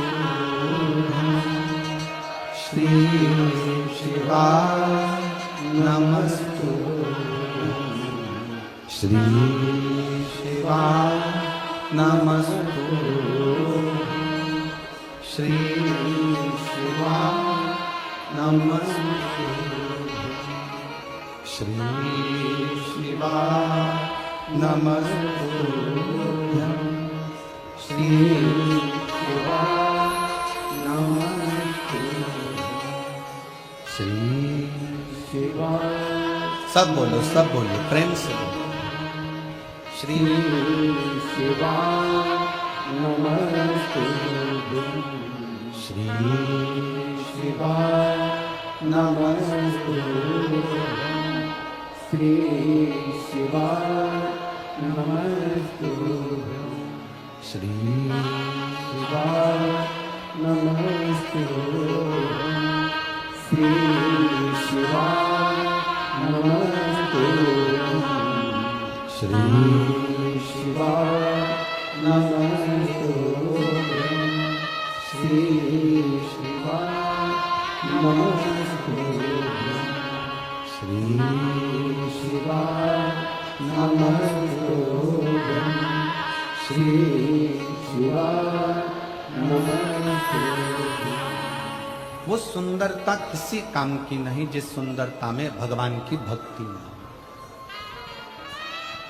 ईश्वर की भक्ति ना हो।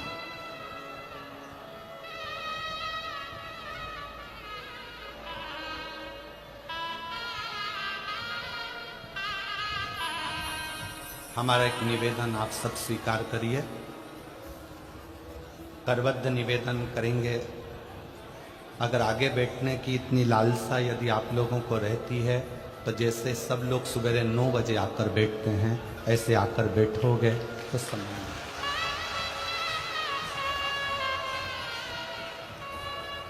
कथा केवल लाहौटी जी की नहीं, पूरा रतनगढ़ के एक एक बच्चे बच्चे की ये कथा है और रतनगढ़ की ये कथा। इसको दिल से सुनो। हमारे शरीर में 2 दिन से बुखार है और 2 दिन से गले में इन्फेक्शन है। उसके बाद भी आप लोग धूप में तप कर आते हो, तो हम अपना कक्ष छोड़कर तपती हुई बुखार में, अभी भी आप हाथ देखेंगे तो बुखार में है, उसके बाद भी शिव महापुराण की कथा आपको केवल इसलिए एक पत्र में एक बहन ने परसों के दिन लिखकर भेजा था, कथा होए चाहे ना हो, हम पति पत्नी पंडाल को प्रणाम करने के लिए रोज आएंगे, भले गुरुजी आप कथा करो चाहे ना करो। केवल आपके विश्वास के बल पर यह कथा कहने के लिए हम भी वहां से यहां तक आए, और आप दिल से सुनोगे तो यह कथा केवल प्रदीप मिश्रा नहीं बाच रहा है, इस कथा को स्वयं देवादिदेव महादेव आकर बाच रहे। हृदय से, दिल से श्रवण करो।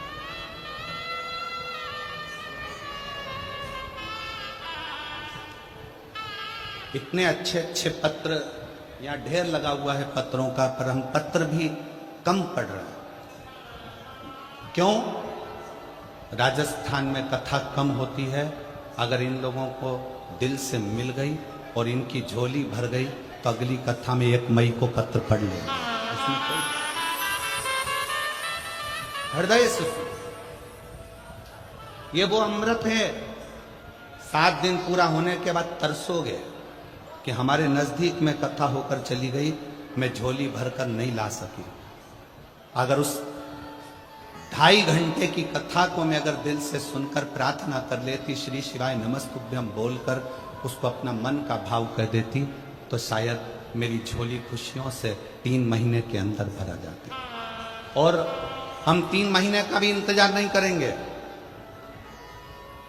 17 तारीख को, कितनी तारीख को यहाँ कथा विराम है? 17 तारीख को यहाँ कथा विराम है। 1 मई को चालू है। शंकर जी को यहाँ बैठ करके कर जाना। 3 महीने का इंतजार नहीं करूंगी। 1 मई जो जयपुर में कथा है 7 मई तक, उसमें मेरा पत्र वहां मिलना चाहिए, तो जानू कि तुझसे विश्वास के साथ सुन, भरोसे कथा का रस तत्व ग्रहण, शिव कथा करे।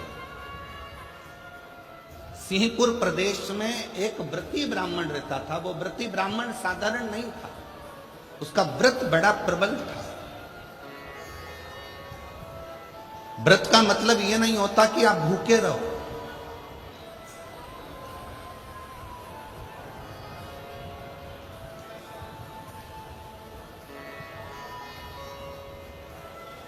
भाई श्री हनुमान प्रसाद जी पोद्धर जी ने अपनी वाणी में कल्याण के शिव अंक में, अगर बन सके तो आप पढ़िएगा, कल्याण के शिव अंक में भाई श्री ने एक लाइन लिखी है। भाई श्री ने अपनी वाणी में लिखा कि भगवान को पाने के लिए अगर तुम अपने दिल से एक बार अगर मुख से कह दोगे कि हे प्रभु मैं तुम्हारा हूं और तुम मेरे हो, बस ये बात अगर दिल से कह दी तो परमात्मा भी तुम्हारा हो जाता है और तुम परमात्मा के हो जाते हो।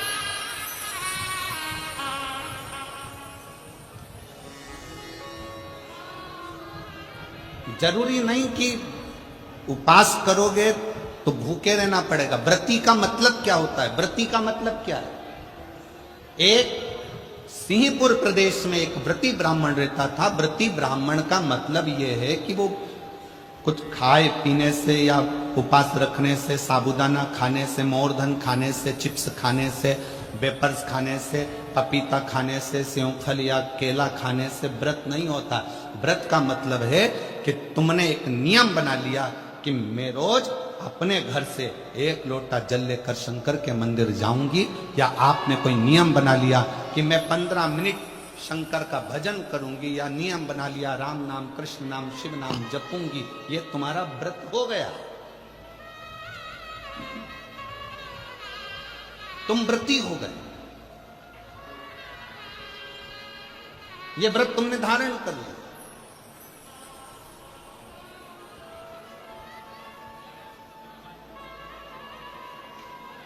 कई माताओं ने नियम बनाया, रतनगढ़ की ही रहने वाली माताएं, कई माताएं रतनगढ़ की ही रहने वाली पंडाल में रह रही, कई माताएं रतनगढ़ की।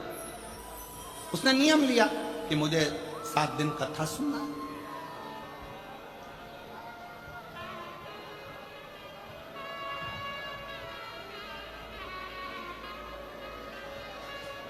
उसका नियम व्रती है।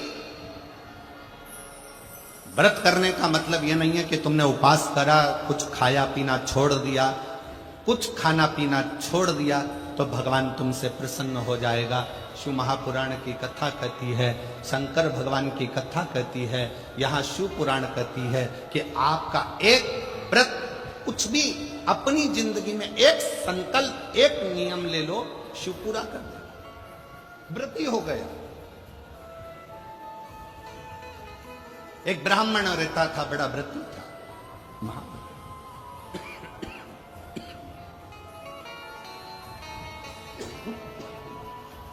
और वो महाव्रती ब्राह्मण, उसकी पत्नी और उसकी बेटी बहुत सुंदर थी। देवलोक की अप्सराएं उसके सामने फीकी थी। ब्राह्मण को ना पत्नी गिनती थी ना बेटी गिनती थी, ना पत्नी गिनती ना बेटी।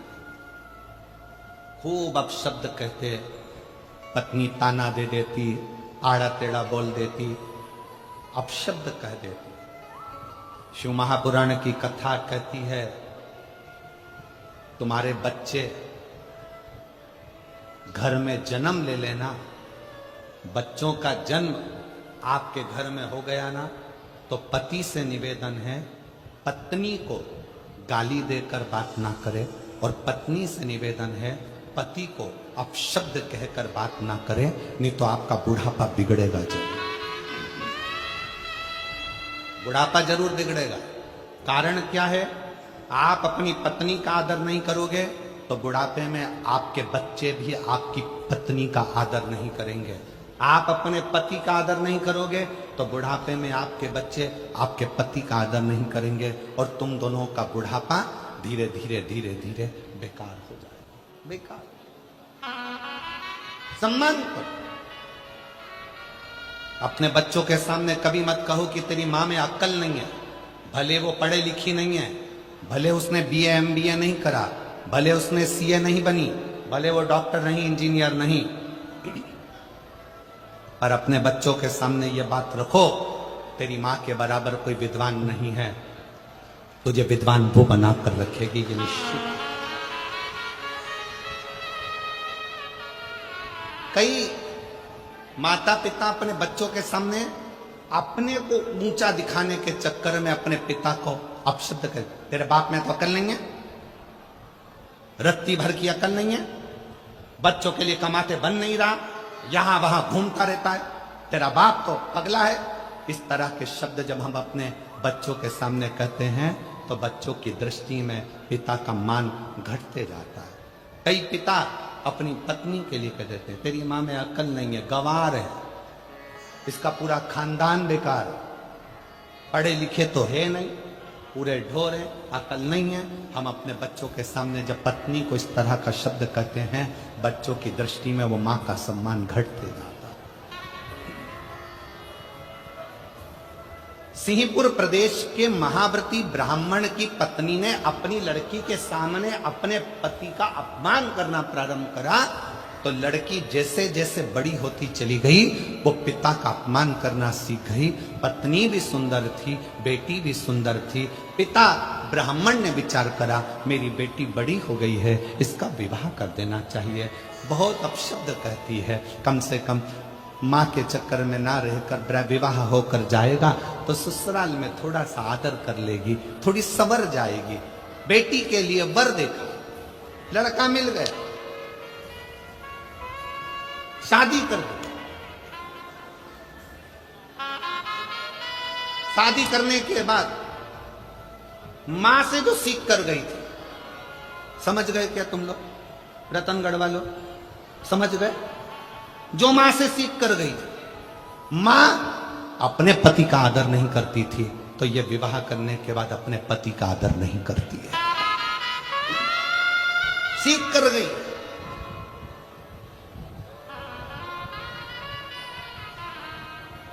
निवेदन है,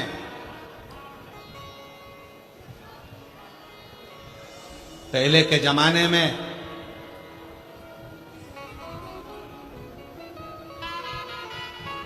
लड़की को डर लगता था सास कैसी मिलेगी। आज के जमाने में सास की रातों की नींद उड़ जाती है, जगदम्बा कैसी आएगी।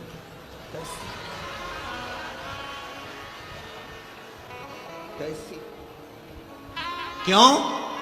पहले के जमाने में 4 लड़के रहते थे तो चिंता नहीं रहती थी। आज के जमाने में ले दे के एक तो बेटा और उसी की धर्म पत्नी आना है, और वो भी लड़ झगड़ के अपने ही रतनगढ़ में अपने से ही अलग होकर दूसरी जगह जाकर रहेगी। लोग क्या करें? सोचना पड़ता, 50 बार विचार करना पड़ता।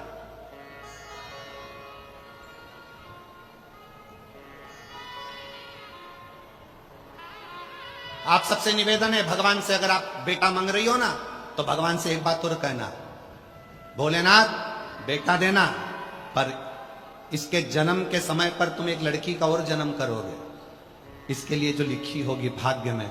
तो बेटा जब मांगो तो भगवान से कहना, इसकी जो पत्नी मिले ना, ऐसी मिले जो मेरी सेवा करती रहे, इतनी कृपा और कर देना। बस करुणा, इतनी दया और।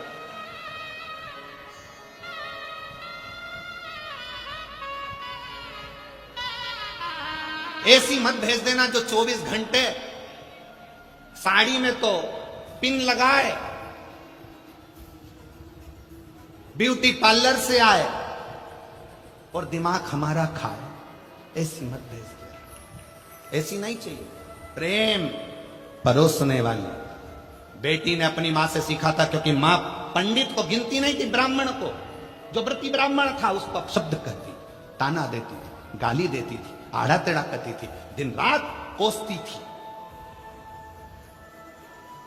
दिन रात कोसती थी। कोई दूसरा आता,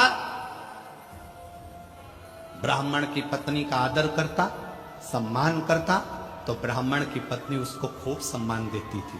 उसके लिए अंदर जाके शरबत बना कर लाती, सुंदर सुंदर भोजन बना कर लाती, उसको खिलाती। पति बैठा रहता, उसको कुछ ना देती। यही कि यही लड़की ने सीख लिया, और लड़की का विवाह हुआ, ससुराल गई। ससुराल में जाने के बाद वहां पर जो मां से सीख कर गई थी, वैसा ही कि वैसा ही क्रम करा। परिवार के बाकी के लोग आते तो उनसे हंस बोल कर बात करती, पति का अपमान करती, अपशब्द कहती। पति ने अपने परिवार वालों को बुलाकर कहा कि इसको इसके मायके भेज दो, और ये वहां जाकर थोड़ा सीख कर आए। अब कौन समझाए कि जो सीख के आई है वही तो कर रही है, कौन समझे?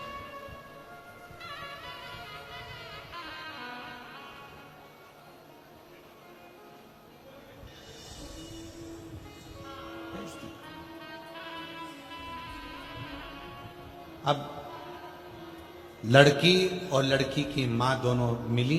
पिताजी ने अपनी बेटी को बिठाकर समझाया, बेटा ससुराल में सबका आदर करना सीख, सम्मान करना सीख। इतने में मां जूड़ा बांधती बांधती आई और आकर बोली, ये अपना ज्ञान अपने पास रखो। आज तो मेरी बेटी से कह दिया, आगे से कुछ कहने की जरूरत नहीं है। ब्राह्मण ने कहा, ये जितनी तुम्हारी बेटी है उतनी मेरी भी बेटी है। मेरा फर्ज बनता है अपनी बेटी को उपदेश देना। शिव महापुराण का ये चरित्र, सिंहपुर प्रदेश के ब्राह्मण का ये चरित्र हमें बता रहा है। उतना मेरा भी फर्ज बनता है कि मैं इसको समझाऊं। अपना ज्ञान अपने पास रखो, अपनी विद्वत्ता अपने पास रखो। मंदिर में घंटी बजाना और शंकर जी को एक लोटा जल चढ़ाना, इसके सिवा तुम्हारे पास कुछ नहीं रखा है। व्यर्थ की बात कर दो। मेरी बेटी ससुराल में जो करना चाहे वो करेगी। ससुराल वाले रखें चाहे ना रखें, मां ने पत्र लिखकर भेज दिया, मेरी बेटी तो जैसी रही है वैसी रहेगी। ससुराल वालों ने हाथ जोड़कर लिखकर भेज दिया, आपकी बेटी आपके पास रखी है, हम भगवान का भजन करने वाले हैं।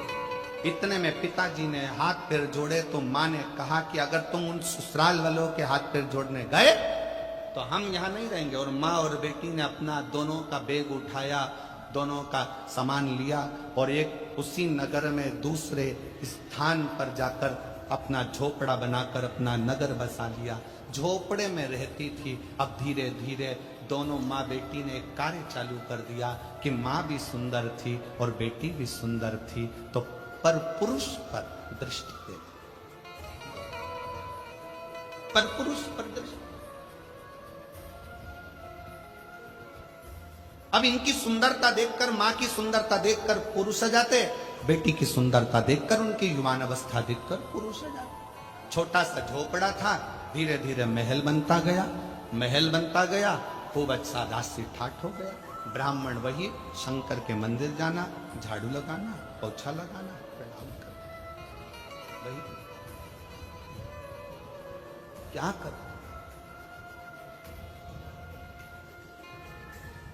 और मत बुरे कर्म कर बंदे वरना पछताएगा, भगवान की आंखों से तू बच नहीं पाएगा, तू बच नहीं पाएगा।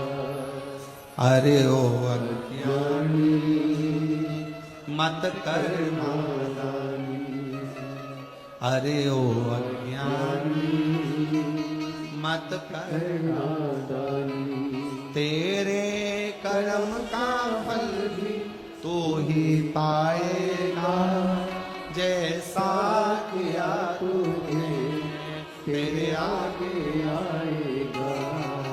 मत बुरे कर्म कर बंदे वरना पछताएगा, भगवान की आंखों से तू बच नहीं पाएगा, तू बच नहीं पाएगा।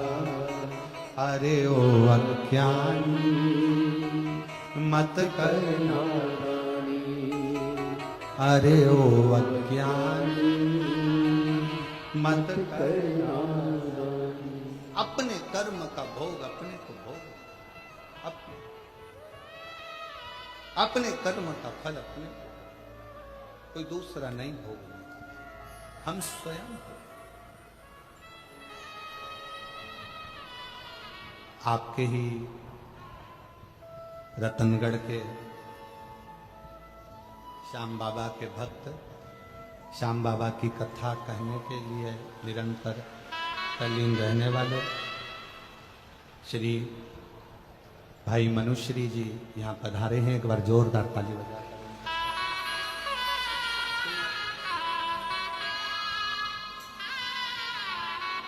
बहुत बहुत साधुवाद और स्वागत वंदन है।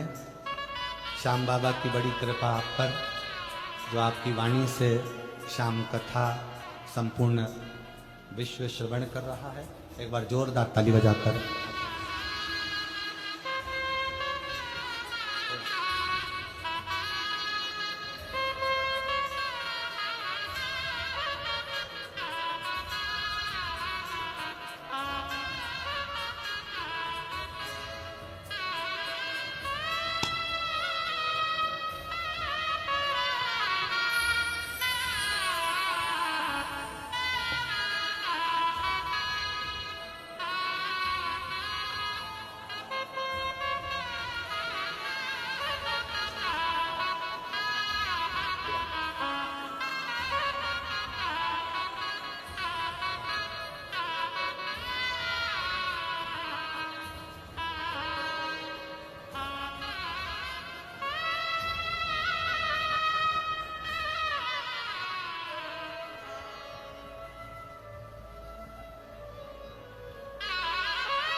एक बार जोरदार ताली बजाकर भाई श्री मनुश्री जी का बहुत बहुत साधुवाद,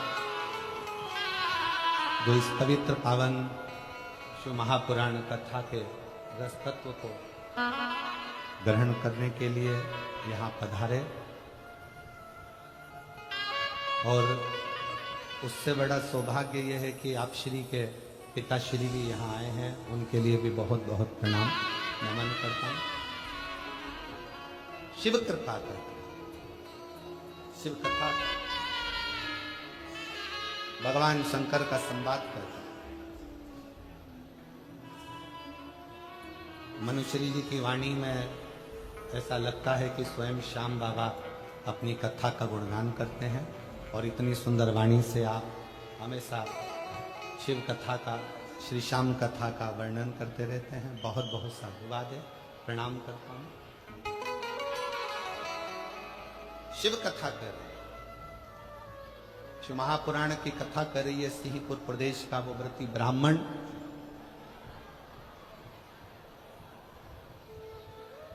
पत्नी और बेटी ने, दोनों ने गलत कृत्य प्रारंभ कर,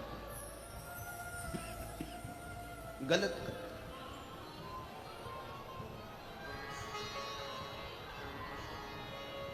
और ऐसा पुरुषों को अपनी ओर आसक्त करना,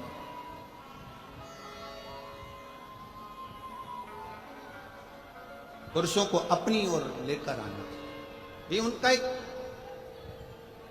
क्रम बन गया। क्यों दी परमात्मा ने सुंदरता? इसलिए सुंदरता क्यों दी गई, किस लिए प्रदान करी गई? शिव महापुराण की कथा कहती है, अगर भगवान ने सुंदरता दी है तो वो केवल गलत कृत्य के लिए नहीं, परमात्मा ने सुंदरता दी है तो ये दिखाने के लिए दी है कि आप सुंदर होने के बाद भी भगवान के गुणगान में लगे हो। मतलब ये दूसरे को प्रेरणा दे, दूसरे की प्रेरणा है।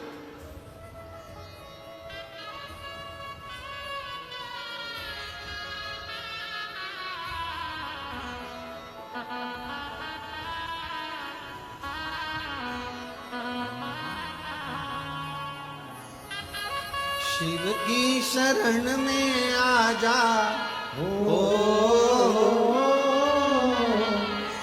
शिव की शरण में आ जा, बाबा की शरण में एक बार आ जा, आजा भोले की शरण। एक बार आ जा, आजा भोले की शरण।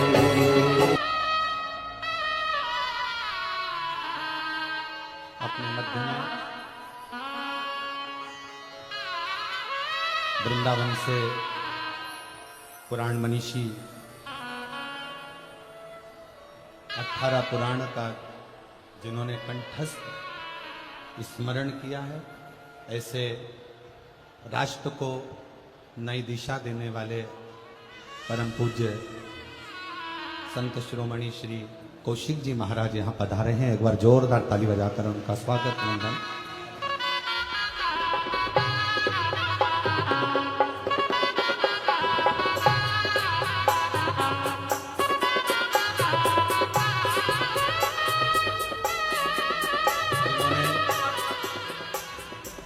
ब्रज रज में गौ माता की सेवा, गौशाला,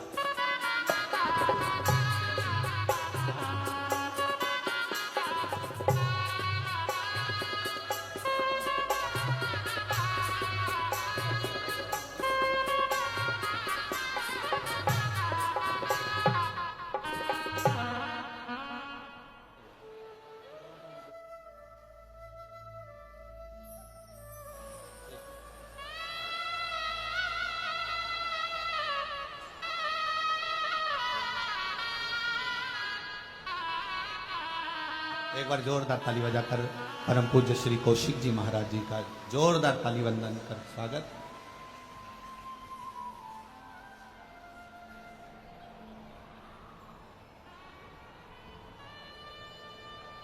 जोरदार ताली बजाकर आपका वंदन, अभिनंदन, स्वागत।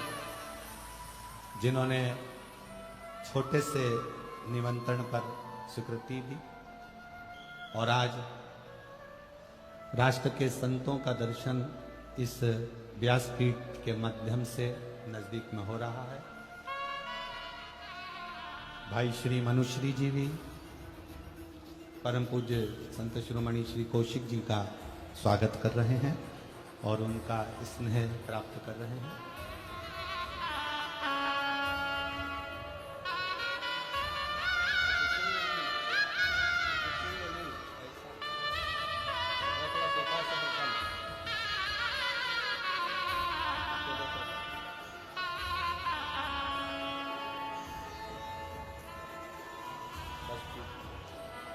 अब भले दिख जाए।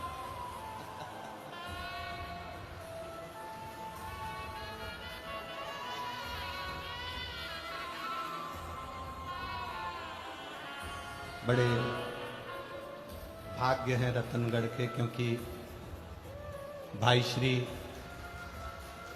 हनुमान प्रसाद जी पोद्दार जी की यह पवित्र भूमि है, जन्मस्थली है।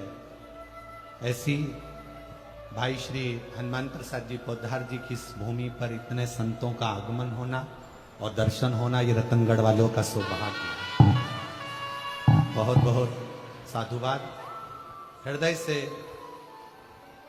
भाव से सभी बाबा को अपने मन का भाव कहेंगे और दिल से बाबा को प्रार्थना, हृदय से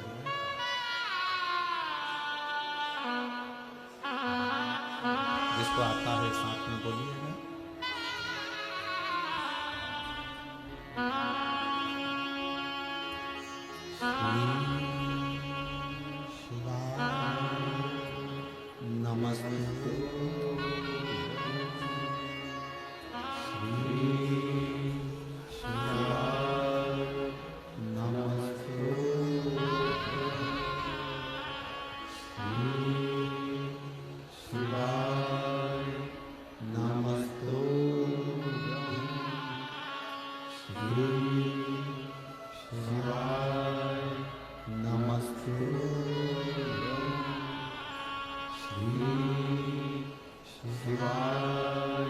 नमस्ते भोला सब दुख काटो, ओ भोला सब दुख काटो, शिव शंकर जप तेरी माला, भोले बाबा जप तेरी माला, भोला सब दुख काटो मारा, ओ भोला सब दुख काटो मारा। देश है मंगल मंगलकारी, देश है मंगल मंगलकारी, शमशान वासी हमारा, शमशान वासी हमारा, ओ भोला सब दुख काटो मारा, ओ भोला सब दुख काटो मारा।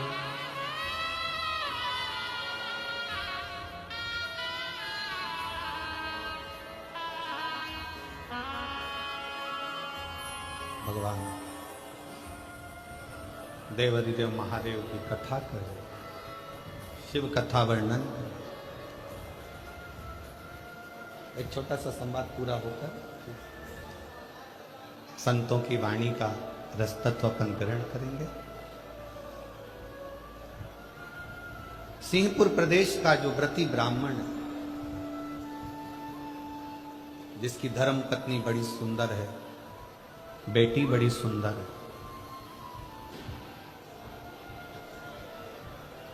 बेटी ने पति का घर छोड़ दिया है माँ बेटी दोनों एक झोपड़ा बनाकर रहती थी, पर पुरुषों का स्मरण उनकी चित्तवृत्ति में रहता, पर पुरुषों। और अब धीरे धीरे वो झोपड़ा झोपड़ा नहीं रहा, महल बनता। कारण पर पुरुषों को अपनी ओर आसक्त करना, अपने भवन में बुलाना, अपने भवन में रखना, और ना जाने कितने कितने पुरुष ऐसे थे जिन्होंने अपनी पत्नी को, अपने बच्चों को, अपने परिवार को छोड़, दोनों मां बेटी के चक्कर। अब ईमानदारी से बोलो, ऐसी सुंदरता किसी काम की है क्या? जम के बोलो जरा, है किसी काम की? किसी के घर की बहू तुम्हारे चक्कर में अगर रो रही है, किसी के घर के बच्चे तुम्हारे चक्कर में बिलख रहे हैं, तो तुम्हारी सुंदरता और तुम्हारा जीवन किसी काम का नहीं, किसी का। हिम्मत बुरे कर्म कर बंदे, वरना पछताएगा, भगवान की आंखों से तू बच नहीं पाएगा, तू बच नहीं पाएगा। अरे वो अज्ञानी मत करना, तेरे कर्म का फल भी तू ही पाएगा, जैसा किया तूने तेरे आगे आएगा। मत बुरे कर्म कर बंदे, वरना पछताएगा, भगवान की आंखों से तू बच नहीं पाएगा, तू बच नहीं पाएगा। शिव कथा कह रही है, वो सुंदरता किसी काम की नहीं जो दूसरे के घर को बर्बाद करे, दूसरे के घर को नष्ट। क्या करना फिर उस सुंदरता? समय आया, पत्नी और बेटी दोनों एक बार निकल कर कहीं जा रहे थे। किसी एक राजघराने से दोनों की सुंदरता को देखने के लिए राजा ने उनको बुलाया।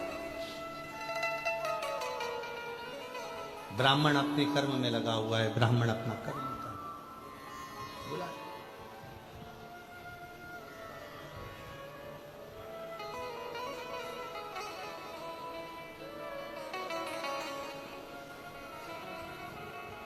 तब तक राजा भी उस सुंदरता को देखेगा।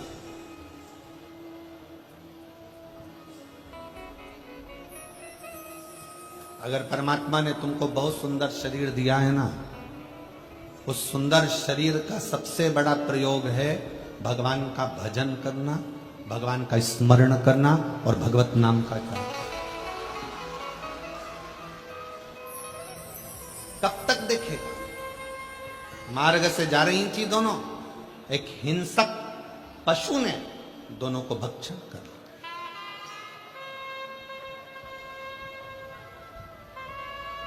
दोनों के अब सामने हिंसक पशु खड़ा था। इनको लगा कि मेरी सुंदरता के अगर पशु भी मेरे अधीन होगा।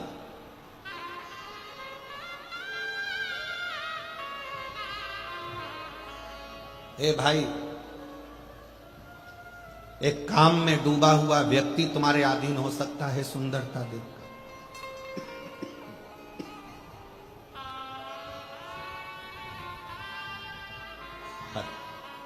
पशु तुम्हारी सुंदरता के अधीन नहीं हो सकता। एक बात हमने पहले भी कही, आज फिर कर रहे।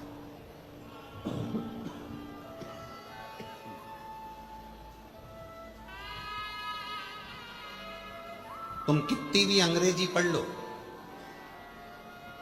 कितने भी वीआईपी बन जा,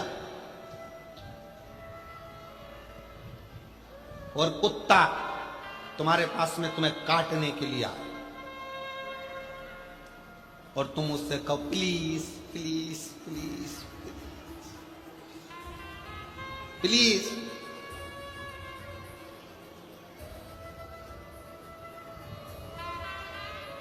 मुझे टच मत कर प्लीज प्लीज। तुम्हारी अंग्रेजी कितनी भी झाड़ो, कुत्ता के संपट पड़ेगी? कुत्ता के समझ में आएगी? कुत्ता को तुम कितनी भी अंग्रेजी बोलो वो नहीं समझ सकता, पर कुत्ता के लिए तुम्हें हिंदी की एक भाषा का प्रयोग करना पड़ेगा। हाँ!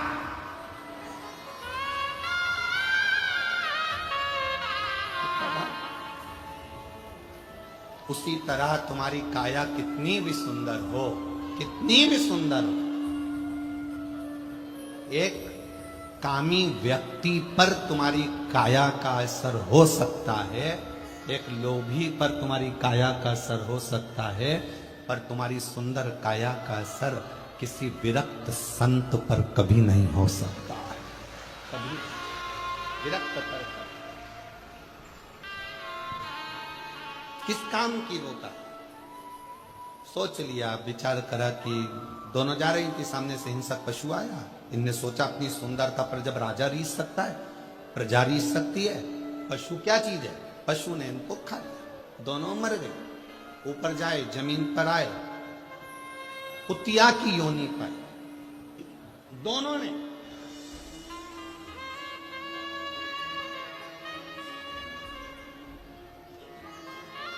एक कुतिया की योनि दोनों ने पाई, और वो कुतिया की योनि भी कैसी थी? एक पांव कुतिया का टूटा हुआ था, कान कटा हुआ लटक रहा था, सिर पे उस कुतिया के पूरा घाव पड़ा हुआ था, कोई जानवर उसको खा गया था, उसमें सिर खुला था, कीड़े पड़ रहे थे। दोनों माँ बेटी ने जो कुतिया की योनि पाई, दोनों शरीर से सड़ रहे थे। अब एक जन्म में तो तुम्हारी सुंदरता काम आ गई, अब अगला जन्म क्या बीत रहा। कभी कभी आप भी अगर मार्केट में जा रहे हो और तुमको अगर ऐसा कुत्ता नजर आता है, पांव टूट गया, सिर पे घाव हो रहा है, शरीर जला हुआ है, शरीर पर इल्ली पड़ रही है, तड़प रहा है, दिख रहा है, आप उसको पानी पिला दोगे, औषधि करा दोगे, सब कुछ करा दोगे, पर उसके कर्म का दंड तो उसको होगा। कुतिया का जन्म मिल गया दोनों को, दोनों आपस में मिलती, रोती, अपने आप को कोसती। इसके जो घाव थे, माँ के सिर पर जो घाव लगे थे, वो बेटी चाट कर उसको ठंडक देती, और बेटी के शरीर पर जो घाव थे वो माँ चाट कर ठंडक देती। और कुतिया भी बनी तो कहाँ? उसी नगर में, उसी गांव में, जिस गांव में वो महाव्रती ब्राह्मण रहता था। पति को सूचना मिल गई थी, मेरी पत्नी और मेरी बेटी मर चुके हैं। पति का नियम था शिव के मंदिर से जाना, शंकर को जल चढ़ाना, शिव का जल अपने पात्र में झेलना और झेल कर लेकर चल। आज शंकर का झेला हुआ जल, शिव का चढ़ा हुआ जल वो व्रती ब्राह्मण लेकर जा रहा था। सामने ठोकर लग गई, गिर गया, जल पूरा जमीन पर गिर गया। ये दोनों माँ बेटी वहां से निकल रही थी, दोनों को प्यास लग रही थी। प्यास लगते से ही उन्होंने उस जल पर झपकी, और जल को झपक कर जैसे ही चाटना प्रारंभ करा, चाटते से ही कुछ ही दिनों में प्राण छूट गए और शंकर के धाम में पहुंच गए, शिव धाम में। शंकर पे चढ़ा जल कोई साधारण जल नहीं है। एक बच्चे का एक फोटो लगाया गया है। मोनिका सैनी, जिला चुरू गांव, राजलदेश्वर, वार्ड नंबर 32 में रहती हैं। पति का नाम सुरेंद्र सैनी है। कहीं बैठे हों तो हाथ हिला सकते हैं और बेलपत्र लेने के लिए आ सकते हैं। पहले बच्चे का फोटो देखिए, पहले नंबर का। बच्चे के शरीर पर, आंख के पास शरीर में गठाने आ गई थी, पहला फोटो एलईडी पर आप लोग देख रहे होंगे, आस्था चैनल पर देख रहे हैं। बच्चे की आंख के पास गठान आ गई, शरीर में गठाने आ गई। डॉक्टर को दिखाया, 6 महीने की दवाई ली, फिर भी उसको कोई आराम नहीं मिला। धीरे धीरे वो गठान बढ़ती चली गई। डॉक्टरों ने ऑपरेशन का कह दिया। ऑपरेशन होने का बोला, मन में आया इतने छोटे से बच्चे का कैसे ऑपरेशन कराएं। तब परिवार के एक व्यक्ति ने कहा कि मंदिर जाया करो और शिव जी पे जल चढ़ाया करो। मंदिर जाकर उसका जल लाकर बच्चे के शरीर पर लगाना प्रारंभ करा और दवाइयां भी डॉक्टर को शिव मानकर देना प्रारंभ करी। कुंदकेश्वर महादेव का नाम लेकर दवाई खिलाते, शरीर पर वो जल लगाते। डॉक्टर ने फिर वापस रिपोर्ट देखकर कहा इसका ऑपरेशन करा लो, गठान बढ़ रही है। पर